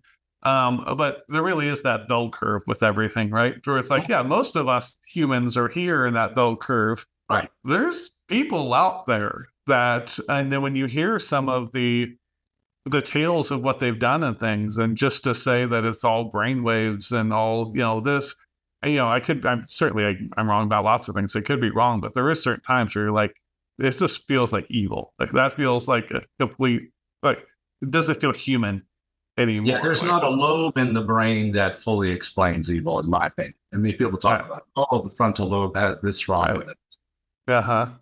There is also the essence of soul, There's genuine evil, I mean, if there are real people who order other real people to be lowered slowly into a vat of boiling oil. I mean, now it's evil to pop them with a bullet in the head. That's evil too. But there is another level, and then some, to that level of sadism, and it exists. Yeah, it exists right here in our continent. You read stories, real life stories about the Mexican drug cartels. They make the American Italian mafia, look like characters on Captain Kangaroo. I mean, that level of sadism that delights in suffering that much, and it's just knowing that exists, and the natural fear in any of us of ever being under the thumb or under the control of someone like that. And there are people right now who are under that control right this minute. Yeah. Who are having that kind of thing done to them. Yeah. It certainly got our attention when, say, an American journalist who has come under the thumb or control of ISIS and is in a cage, and they film that person set on fire in that cage and put it out on YouTube. I mean, that is just a degree of evil that can only be explained with a capital E. And I think that is one of the things that a guy like William Blatty was after, or Stephen King in The Shining. What is there at this hotel? It's capital E, evil. Wants more power than it has and wants to get it from this innocent child. Well, King was simply using a phenomenal imagination and a great writing ability to basically say it's out there. It's manifested through human beings. They could only manifest it through the Jack Torrance character, the dad. If they could make him do evil things, that's how the Holocaust happened. Hitler probably never shot anybody in the head or put anybody in a gas chamber. Charles Manson didn't kill anybody. Yeah, absolutely. I wonder. So it's interesting to it's an interesting concept, right? And then it's one that there's the writer that does some of the open bars always calls it the woo-woo of writing, right? Those things you can't really quantify, right? Because we can work on our work ethic and craft, et cetera, et cetera. Where do you fall? Like, do you think writing? Because we were just talking about good and evil, right?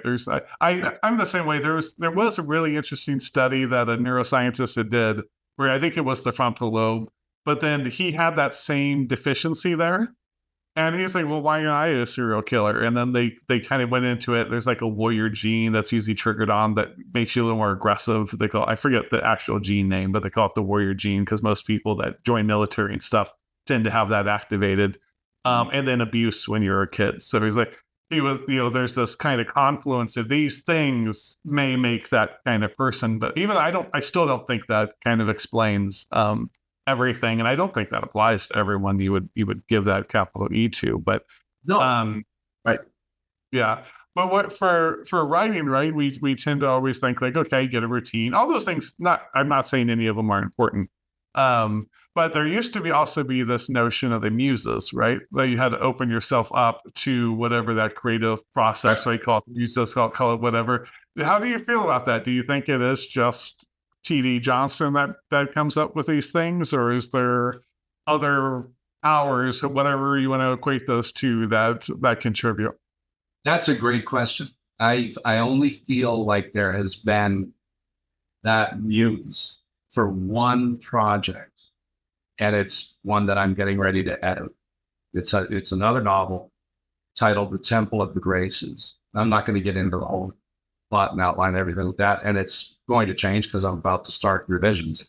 But it's the one thing I've written that I felt like something was nudging me in terms, not just compulsion, but which it really feels more like a compulsion to write.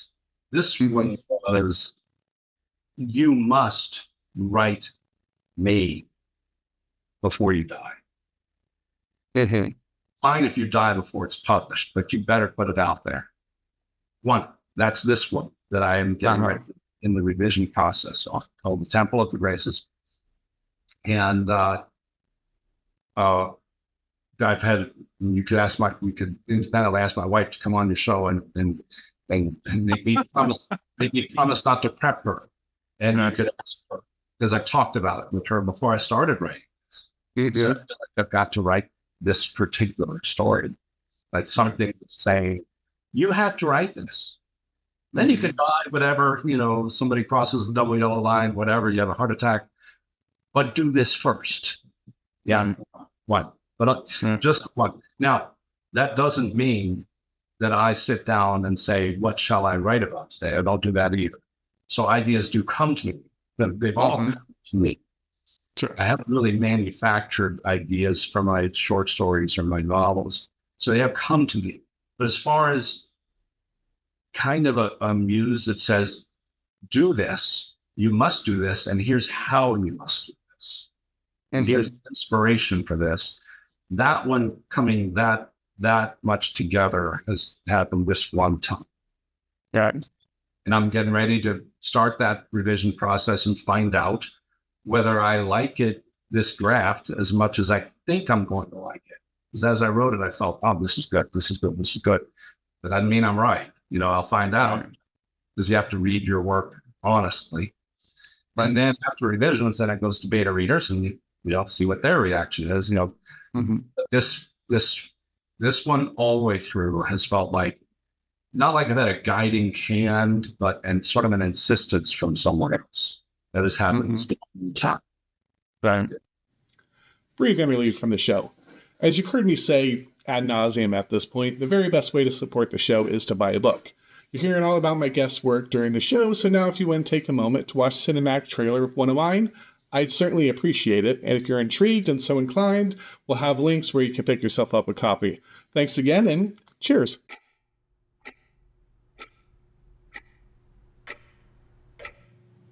Are we bad people who sometimes do good things?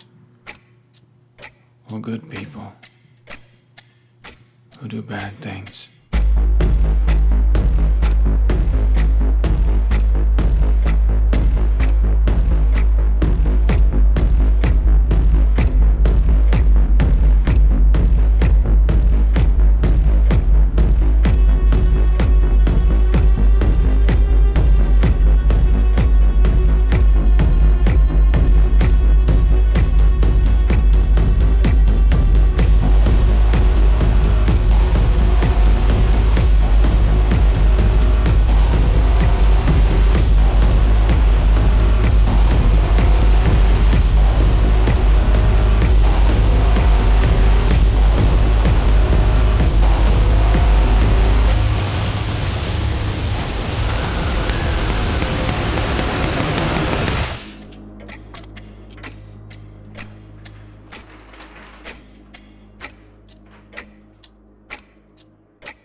So you ready for some shots? You bet. Very good. Okay, so first part here is going to be Steelers trivia. So you should be able to dominate this one. Although this is my type of trivia, so really the answers are just what's near and dear to my heart, not really quantifiable. Okay. So who is the scariest player in NFL history? Mean Joe Green. Mean Joe? Okay, I'll give you Mean Joe. Mean Joe was acceptable, and also actually thinking of point of view, in terms of the point of view, say, of a quarterback or running back, mean. I mean, you said scariest. I'm going to change that to Jack Lambert. Yeah, very good. I was going to say that's the other one. I have my little what are these guys called? Fungo Pops or something? Oh, Jack Lambert. Yes, number 58. Okay. Yeah. My brother. So you agree with it? I agree with you, yeah. Okay. Although Mean Joe was acceptable. I was like, if he says Mean Joe, I'll have to give it to him too. It was great, but maybe not as scary as Jack Lambert with his missing teeth and Carl and exactly. So who is the most acrobatic and, dare I say, almost ballet, graceful receiver in NFL history? That's easy. Len Swan. Very good, Swanee. This quarterback just set the Steelers record for most passing yards in his debut. In his debut. Just a day ago, not even 24 hours ago. Russell Wilson. Good. I didn't know he did that, and then I saw it that for a quarterback first game, the 268 yards or whatever was the most pass. Okay. Yeah. TJ Watt, man, myth, or legend? Oh my! Wow, all three. Name these shit. I mean, that guy's amazing. I mean, I counted the end of their season last year was just not having him. Oh yeah, yeah. That really, you could say all three with him. Very good. And then last one for Steelers trivia: favorite Steeler of all time? Franco Harris. Franco Harris. Very good. I may have told you before, maybe in the first episode of Writer's Strength and Wisdom. Yeah, I coached Franco's son, but not in football. His son didn't play football. I was teaching and coaching at a prep school in Pittsburgh called Sewickley Academy. And Franco and his wife, Cindy, had their son there. He was Doc. And I coached Doc in baseball. And Franco, who was already very high on my list of Steelers growing up as a Steelers fan, he would come to virtually every practice. And just a total, and the humility on this man was only matched by his goodness, just a great guy. And he would come just unobtrusive. Nothing was about him. He just wanted to watch practice, to see his kid play. And the games, of course. And at the end of the season, I had, let the school community know that I was leaving the school because I was primarily a basketball coach. I was leaving the school and the head coach at another school and a teacher. And he and his wife and Doc took me out to dinner just to say thank you. And he gave me an NFL football that he had signed personally to me that I showed you on episode 1.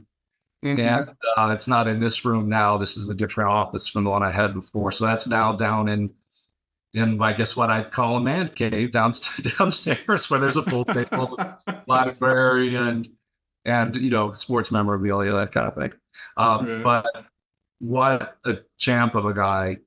And if he was tied for my favorite Steeler before I coached his son, he became my forever favorite Steeler. Yeah. I love that story. I'm glad we get to tell it again. And I'll link this one up to the episode 1. So if people want to see the football, you can go on there and you'll get to see it. But awesome. So that was the end of Steelers, the very tough Steelers trivia, as you could tell. Yes. So what is the best, worst excuse a student ever gave you? The worst excuse a student ever gave, student, not one of my basketball players, student, right? Could be either one, whatever. I like hearing like educators and stuff, like the crazy things kids have told them to get out of whatever it might be. So it could be coach or a student. Golly, oh my gosh, that is a hard one. Not because a lot of excuses were given. Really, honestly, I taught a lot of great kids who didn't really try to get away with much. Wow. I mean, yeah. I mean, I only failed one student in nearly 20 years, and it wasn't a dog eat my homework or anything like that. It was, I remember not having this particular, significant paper, between regular 500-word essay and term paper, somewhere in the middle. I don't remember what he served up as his reason for not having it. But what was the worst thing about whatever excuse it was the negativity. I dealt with very few students who brought a negative attitude into class, and especially one that could not be adjusted productively with the help of the teacher. Sure. And he had to really try to fail the class. I would say it was the worst excuse, whatever it was, because it was so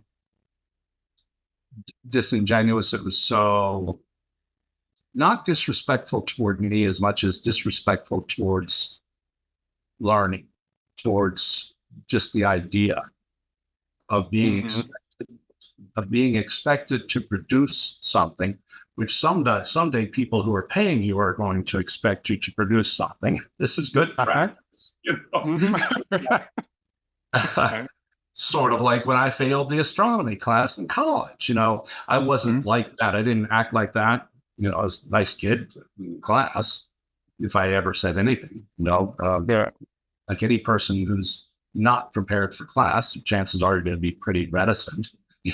That's what I was really in that class, was reticent, disrespectful. This kid was. And so I'd say the worst excuse ever given, I don't remember the specifics, but it was sincere. It was disrespectful towards the expectations of the class. Right. Sure. That was it. That's it. That was it. Right. Okay. What's the best piece of advice you've ever received? From Lenny Wilkins. I'd say as far as one little bit, because I got tremendous sage advice from my father my whole life. But that was a lot of particular instances that had their own micro importances. And I certainly learned things like work ethic from my father and all of that. But two words, when Lenny Wilkins signed a piece of paper for me, I didn't meet him. My father had just met him and said, my son is about to embark on being a head high school boys varsity basketball coach. I was about to be head coach of my first high school team. And Lenny Wilkins, so it signs up, it was basically a scrap of paper. And my dad simply said, could you give him your autograph photo? And he wrote, to Temu, remember patience, Lenny Wilkins. Here is, at the time, he had won the most games of any head coach in NBA history. Right? And he doesn't say, study the X's and O's. He doesn't say, no, implement the triangle offense. Make sure you work the game film. No, two words, remember patience. And what that communicated was he had to do that with professional. He only coached professional basketball. He only coached the top level where he had. And that's what had been the greatest demand on him, is what he was saying in those two words, was to remember patience. It meant he had to remember patience with millionaire basketball players. And those are the two words he wrote, in addition to his autograph. That's awesome. Remember patience. I think he even put the P in a capital letter. Because somewhere along the way, I lost it. How I allowed myself to lose it, I did. But I guess because it was a scrap of paper, about that big, just like part of an envelope. Whatever my dad would have hand him at the time, But remember patience. And boy, was he right. For me, as a coach, as a teacher, as a head of school, as a writer, as a father, as a husband, I mean, all of it. Remember patience. It really had an impact on me beyond basketball. Well, and you can tell he's a coach too, right? Because you want to you get your point as economically as possible, right? This is okay. These 2 words. This is what you need to remember. So right, yeah. And I'm sure he was not like, gosh, let me think, Bob. What I can say to your son. Sure, but that came easily to him, and I think it must have. It's probably advice he gave to a lot of young coaches. Remember patience. Right. Awesome. That's lovely. What's the worst piece of advice you've ever received? The worst. I think I've received more of that. The worst piece of advice. Oh my God. Yeah. Oh God. I think it was. I was living in Charlotte, and I was the basketball coach for a basically within a no-cut policy at Charlotte Country Day School, which was a big prep. I had been for several years the coach of the basketball team of boys who were cut by the varsity, and so it was another varsity team at the school of pretty good players who were entered in the CYO varsity league in Charlotte, which was pretty big, Catholic youth organization. It wasn't a Catholic school, but, lots of teams and schools would participate in CYO. And it persuaded me, went very, very well. We won championships, etc. And my father persuaded me when I said, how can I do this for a living? He said, well, you can do it for a living by teaching English. Because if you can be the boys basketball coach and teach English, most schools are going to want to hire you. Not just the stereotypical gen teacher who coaches basketball. You are, you can teach literature, American literature, British literature, creative writing, and he was right, So I was looking for the job in independent schools, and I was offered a job that I could have taken that would not have involved moving. I could have stayed in Charlotte, and it was in the insurance business. And I received advice from a person who I knew well, who was the parent of one of my players, and worked at this company. And she was the one who would put my name in, and I was offered a good job with this insurance company. And she was, certainly a lot older than I was. And she said, this is security. This is a good job. This is a good company. And that, you'll do really well. You'll be able to sell lots of insurance, live well. And she said, I advise you to take it. And I rejected that advice, not because I knew I would be a good English teacher. No, I didn't know that. My father knew that. Sure. I rejected it because I really wanted to coach high school basketball and head a program. And so I rejected that. But part of rejecting that was having dinner with my father, who then gave me one of those micro advice situations I mentioned a minute ago. I said, Dad, I really, really want to do well teaching the classroom, but I'm afraid I might not be good at it. And he turned to me and he said, "Mate, you're already doing it. You think the basketball court is not a classroom? Think again. It's absolutely right. It just hit me. I was like, yeah, I'll just walk into an English classroom of juniors and seniors, and I'll just be the same person I am with basketball players. On the basketball court, I'm a teacher.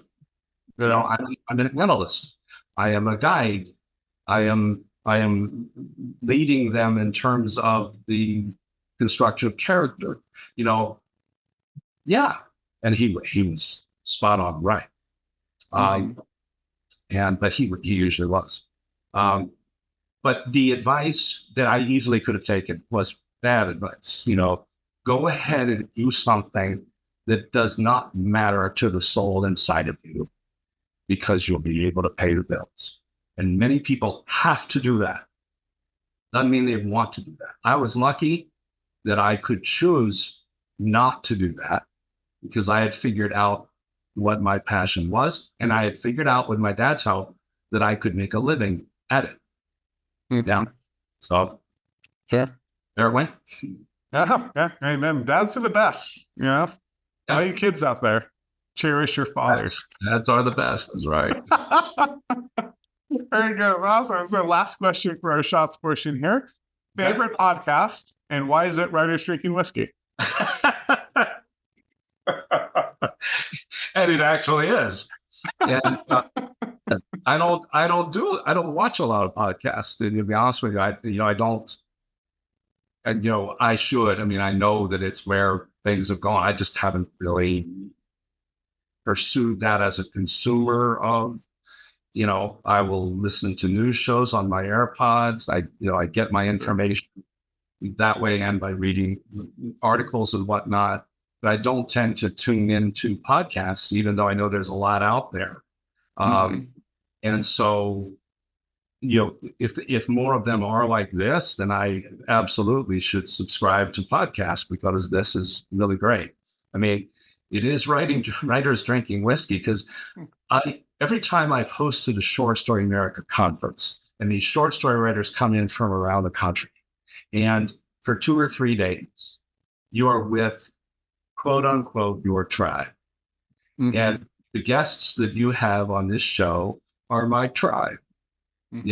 These are people I really, really enjoy and value, no matter the disparity of personalities or anything like that. It's just, I have found that short story writers and other fiction writers they tend to be really, really good people and good conversationalists, and bring something to the table that, even if it's just over a glass of beer or breaking bread, that I gain from. Every time a Short Story America conference would end, I would have both a feeling of satisfaction and having enjoyed something, and feel like I miss everybody. And so getting to tune in to your shows, and sometimes to discover a writer that I'm not aware of, is been, you do such a great job of making sure that we are the human beings that we are. I think back on the opening of this show, I don't think we got to writing for a good while. You're right. That was a good while. But I had a total blast, and you do manage to draw that out of, I think, all of us. So kudos to you for being a writer, a fellow writer who hosts this show in a way that is entertaining both to the audience and to the person coming on. Sure. Oh, well, thank you for that. It's kind of I'd like to joke around and stuff on the show, but one of my main goals with these shows is to really make an actual connection with everyone that comes on. And we already have that. So to me, this is one of the easier episodes coming on. I'm like, oh, I got Tim on, okay. And in fact, almost all the recordings, for some reason, I have a bunch lined up. I take the last month of the year off from recording usually. So the last 2 years I have. Yeah. And so I was like, okay, it's pretty easy. And I thought we were recording at 4 today, because all the other shows I have are at 4.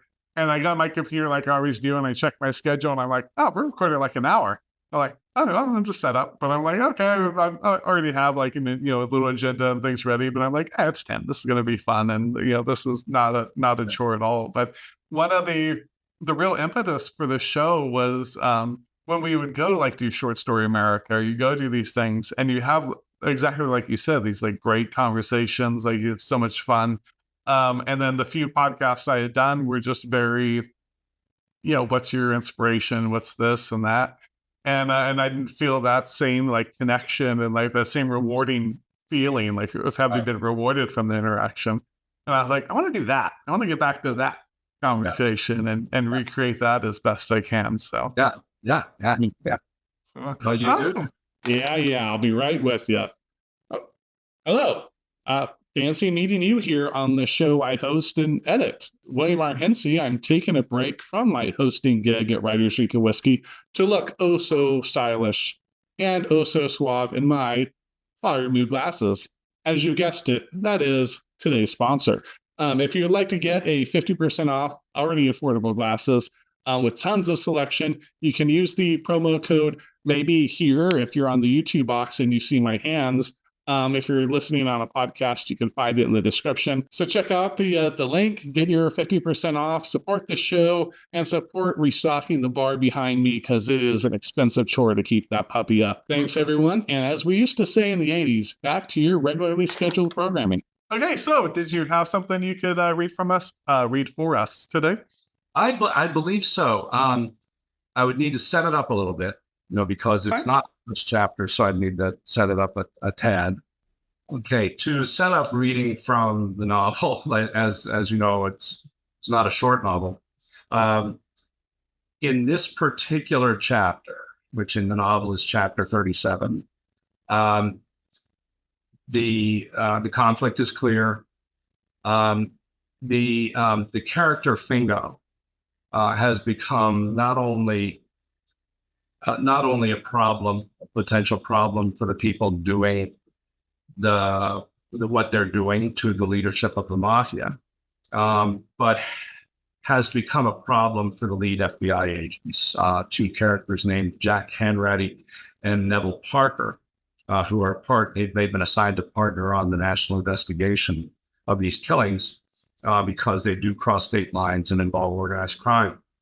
So Fingo has threatened to do something to Jack Hanratty's family, in particular his wife, if Jack Hanratty is not prepared to turn the perpetrators over to him instead of arrest them, if he is able to discover who they are and how to catch them.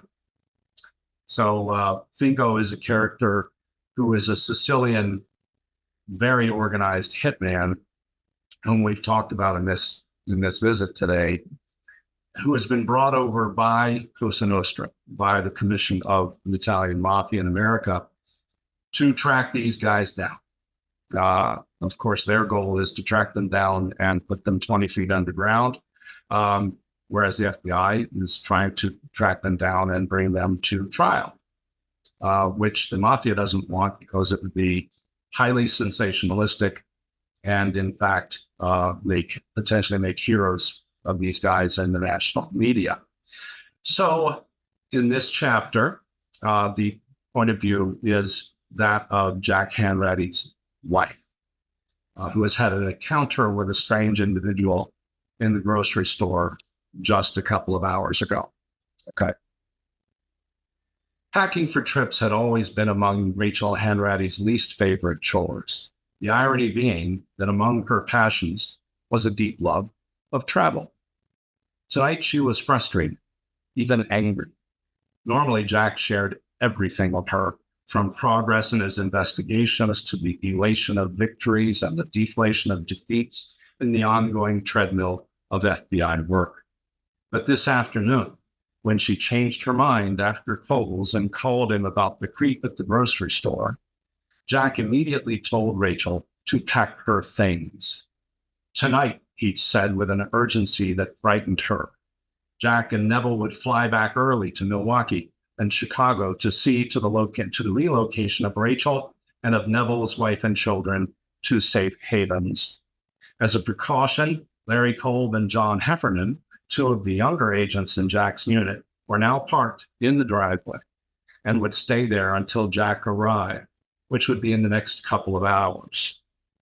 Rachel had asked why Jack and Neville thought their families were in danger. Was this why Jack wanted her to spend some time at Clear Lake? Jack had hesitated on the phone, replied yes, and said he wanted to leave it at that. Just pack, he'd said, and I'll be there tonight. John and Larry will be there to watch the house until I arrive. Lock the doors. Keep the garage door down. The garage door was already down because she couldn't find her opener upon returning from Cole's. Absent-minded, she thought, she could have sworn it was in the visor of her car. So she parked in front of the garage and hauled the cleaning supplies in through the front door. When Jack declined to tell her who the man at the grocery store was, Rachel bristled at her husband's secrecy. She'd even used their unborn baby in the argument, saying that keeping her in the dark about something dangerous could cause undue stress on the fetus. Jack's reply: my reason for moving you, like Neville's reason for moving Michelle and the kids, is more stressful than the details. I can promise you that. I can't tell you, and I won't. Please don't give me a hard time about it. But lock the door and don't answer for anyone, not even Larry and John. Ha, Rachel said aloud now, startling Sherman out of a nap on his dog bed in the master bedroom. A hard time. She folded a sweater as Sherman put his head back down. She was glad he'd settled in for the night. Finally, the dog had taken forever to calm down when she first came upstairs, pacing, panting for 15 minutes in the master bedroom as he tried, growling in his deep-throated rumble, to get at something under the bed. The chocolate lab was always letting his lacrosse balls roll all over the house, and Rachel and Jack were forever fishing the balls out from under couches, beds, and recliners. Tonight, she wasn't in the mood to stick her head under the bed, but with the tumbleweeds of dog hair accumulated there, and besides, Sherman wouldn't be doing any retrieving at 10 o'clock at night. When he started growling and barking again, she said that was enough and ordered him to his bed, where he lay down sadly and put his head on his front paws. Rachel packed the folded sweater on top of 4 others in a black leather suitcase and began fitting balled-up socks into the nooks and crannies of the bag. She didn't doubt that she needed to go to Clear Lake. This was Jack's job, after all, and he knew far better than she whether an FBI agent's family needed temporary relocation. Obviously, as a result of the grocery store encounter today, Jack thought she was in danger. That scared her because it scared him. She would not fight this. But she could still be miffed. Punish him just a little for his secrecy about the details. What details could be worse than knowing that she might not be safe? Finished with the black bag, she zipped it up and left it on Jack's side of the bed. He could lug it downstairs when he got home tonight, keeping secrets. Ha! Ha! She exclaimed again and headed toward the sitting room to turn on the television. She'd recorded a new movie on HBO, and a glass of Moscato waited next to the love seat. She turned on the television, hit the play button on the remote, and settled in to make the best of her last evening before the end of normalcy arrived tomorrow. The opening murder of what appeared to be a formulaic whodunit was out of the way 10 minutes later when Rachel heard a rumble from somewhere downstairs. She pressed the remote's pause button. The rumble continued. It was the unmistakable sound of the garage door going up. A pang of alarm shot through Rachel's abdomen. She dropped the remote and rushed to the front guest bedroom to look out the window. It was a dark night, no moon, and she couldn't see any vehicles aside from Larry's black FBI Suburban. The SUV's driver's side door was open. Where were Larry and John? She moved back into the sitting room and called Sherman to her. She listened for any sound downstairs. Silence. Could it be Jack? No, too early. Larry or John? They don't have the garage door. The silence continued, eventually succumbing to the whistling sound of the air return in the sitting room ceiling. The return sounded like it had a full filter. Funny, she thought. A full filter is a lot louder when it's the only sound in the house. Then she heard it. The kitchen door opened from the garage. No chain lock stopped it. After all, the closed garage door was supposed to do the trick, and Jack came home late often enough that she would repeatedly have to get out of bed to let him in if she was always chaining the stupid thing. That you, Jack? She called. Maybe the plane dropped Jack off in Milwaukee first. Yes, of course. There was no response. She didn't even hear Jack's characteristic opening of the refrigerator door. Jack, she called. Jack, if you really wanted to surprise me, you sure didn't think about the garage door being so loud. Her heart pounded. Jack, the jig is up. Jack! The gristle of footsteps on the kitchen's tile floor answered. Sherman heard them too, the fur on his upper back standing on end as the chocolate lab growled and went to the doorway at the top of the stairs. Frozen standing in the middle of the room in front of the television's paused image of two police detectives in a wintry scene, Rachel didn't know what to do.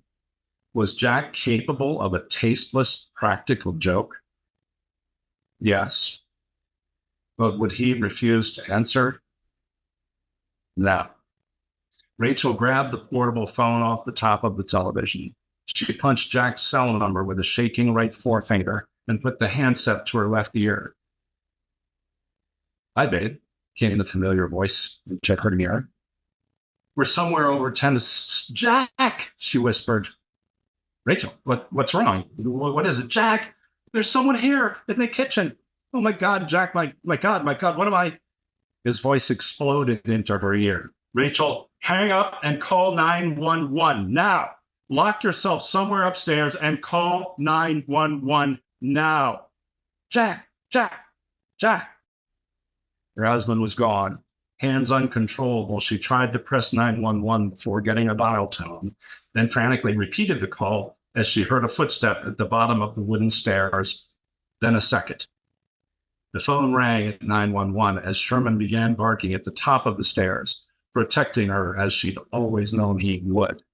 Phone to her ear, she ran into the master bedroom and slammed the door behind her, fumbling with the knob's little lock button as she tried to make it turn left, no, right. Successful, she wheeled to find a place to hide. Under the bed? As a female voice answered. 911 emergency, can I help? Please, someone's in my house. The female voice was maddeningly calm. What is your location, ma'am? 627 Thacker Lane, please. Sherman's barking outside the door made it hard to hear the emergency attendant. But what Rachel could make out that the woman was asking her something about where she was in the house. She was about to answer when Sherman stopped barking. She removed the phone from her ear to stare at the bedroom door, as if she could see her dog through it. Sherman? Sherman answered with a high-pitched, wrenching yelp of pain, followed again by silence. Tears welled in her eyes as Rachel heard the static drone of a voice seemingly miles away. She raised the phone to her ear and spoke, not whispering this time. I think they just killed my dog. Oh my God, I think they just killed my dog. Yes, Mrs. Hanrahan. Indeed, they have just killed your dog. Rachel jumped back, gawking in horror at the phone before realizing that the raspy male voice had come from inside the room. She wheeled again, dropping the phone with a clatter onto the hardwood floor. The voice, a familiar one, had come from inside the room, but the room was empty. Despair overtook her as she began to cry. "Who are you, Jack? Jack!" As the bedroom doorknob began to rattle in a staccato fashion, the door shaking, the voice inside the room came again. It came from under the bed. Sherman hadn't been barking at her across the night.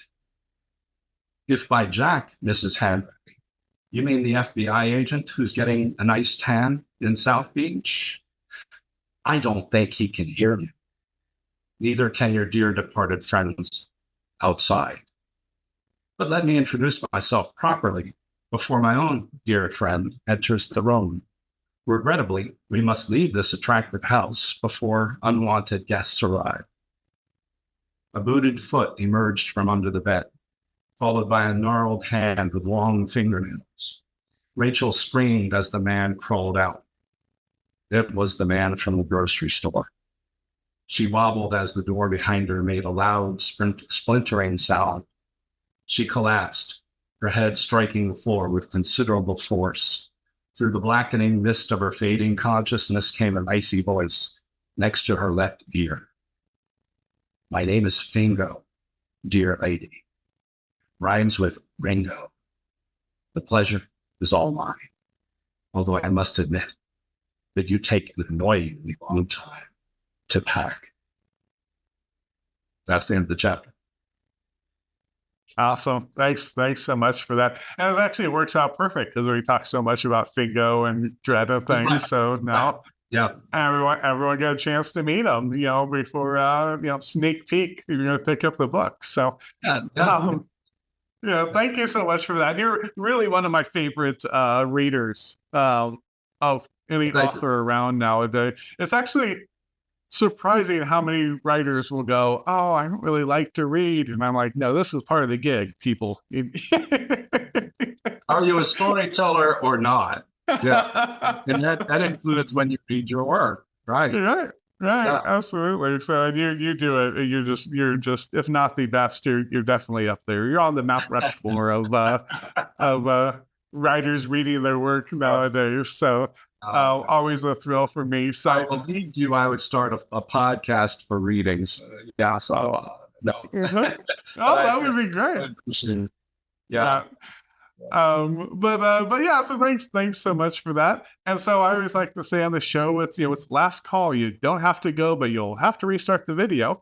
So I wanted to ask you. I've taken to a new last call question here, and that is, what is something you've gained in your life, or in a way your life's been impacted by reading and or writing, kind of the two, that you don't think you would have gotten otherwise? What is something? This is something you've gained from reading and writing that. Yeah. Wow. I think that writing, which involves a necessary heightened thought about being a human being, yourself, and your presentation of yourself in the world and what's important to you. I think what's important to me has been enhanced by writing and being an avid reader. I think that the whole concept of constructing human souls as a fiction writer, I don't know if it makes you a better person, but it makes you think about being a better person. To invoke Jack Nicholson in As Good as It Gets, when he compliments, the young woman across the table, when she says, what is it that you like about me? And she says, think about it before being a jackass, think about it. And he says, you make me want to be a better man. And that really seals the deal with her, because he's telling the truth. She's come into his life and made him want to be a better man. I do feel, I don't know how good a man I necessarily was before I started writing, but I do feel like I'm a better and more complete human being from from what it takes to construct human souls and make them live and give them lives that in one way or another may have meaning to you as a reader, makes you as a writer, I think, a better human being. Mhm. Sure. Amen. Awesome. Thanks so much for that. And again, thanks so much, for coming on the show and for being the patron saint of writers drinking whiskey. So it's always a thrill getting the chance to chat with you. Extra shot question for the community here. Heavier one today. What inspires dread in you? Let us know down there in the comment section. I'd be interested in hearing it. I know, Tim had mentioned, I think really brilliantly, the, hopelessness really inspires dread. I can see that completely. But has there been some particular event? Is there some other way you see it or another way you see it? Let us know down there. I'd love to keep the conversation going. As always, if you'd like to support the show, very best ways, pick up a book. So I'll have links to mine and Tim's down the pinned comment there. If you're so inclined, we would certainly appreciate it. Appreciate you turning in. So if you do like Writers Drinking Whiskey on the Go, you can find us on your iTunes and Spotify, everywhere there. And you can find the open bar episodes. Actually, all the episodes now you can find over on Rumble. So if you want to use another platform, we're there. But of course, we are on the YouTube box, and we will continue to be here. So thanks so much for all of your support, for spending however long this edited video ends up being. I'm guessing over 2.5-ish hours. Thanks for your time, for being you, and cheers, everybody. I don't normally have a cocktail in the middle of the day. This conversation began at 1 o'clock Eastern, and I feel like the only acceptable cocktails at 1 o'clock Eastern are a Bloody Mary or a screwdriver. Yeah, so as we have talked, I've enjoyed a screwdriver.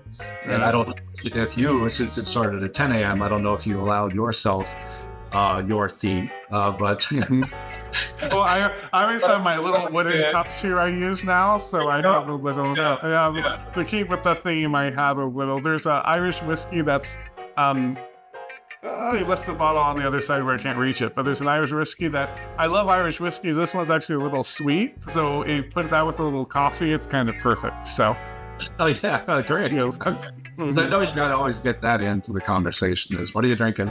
I enjoyed a screwdriver during our conversation. Okay, very good. Thank you for that. So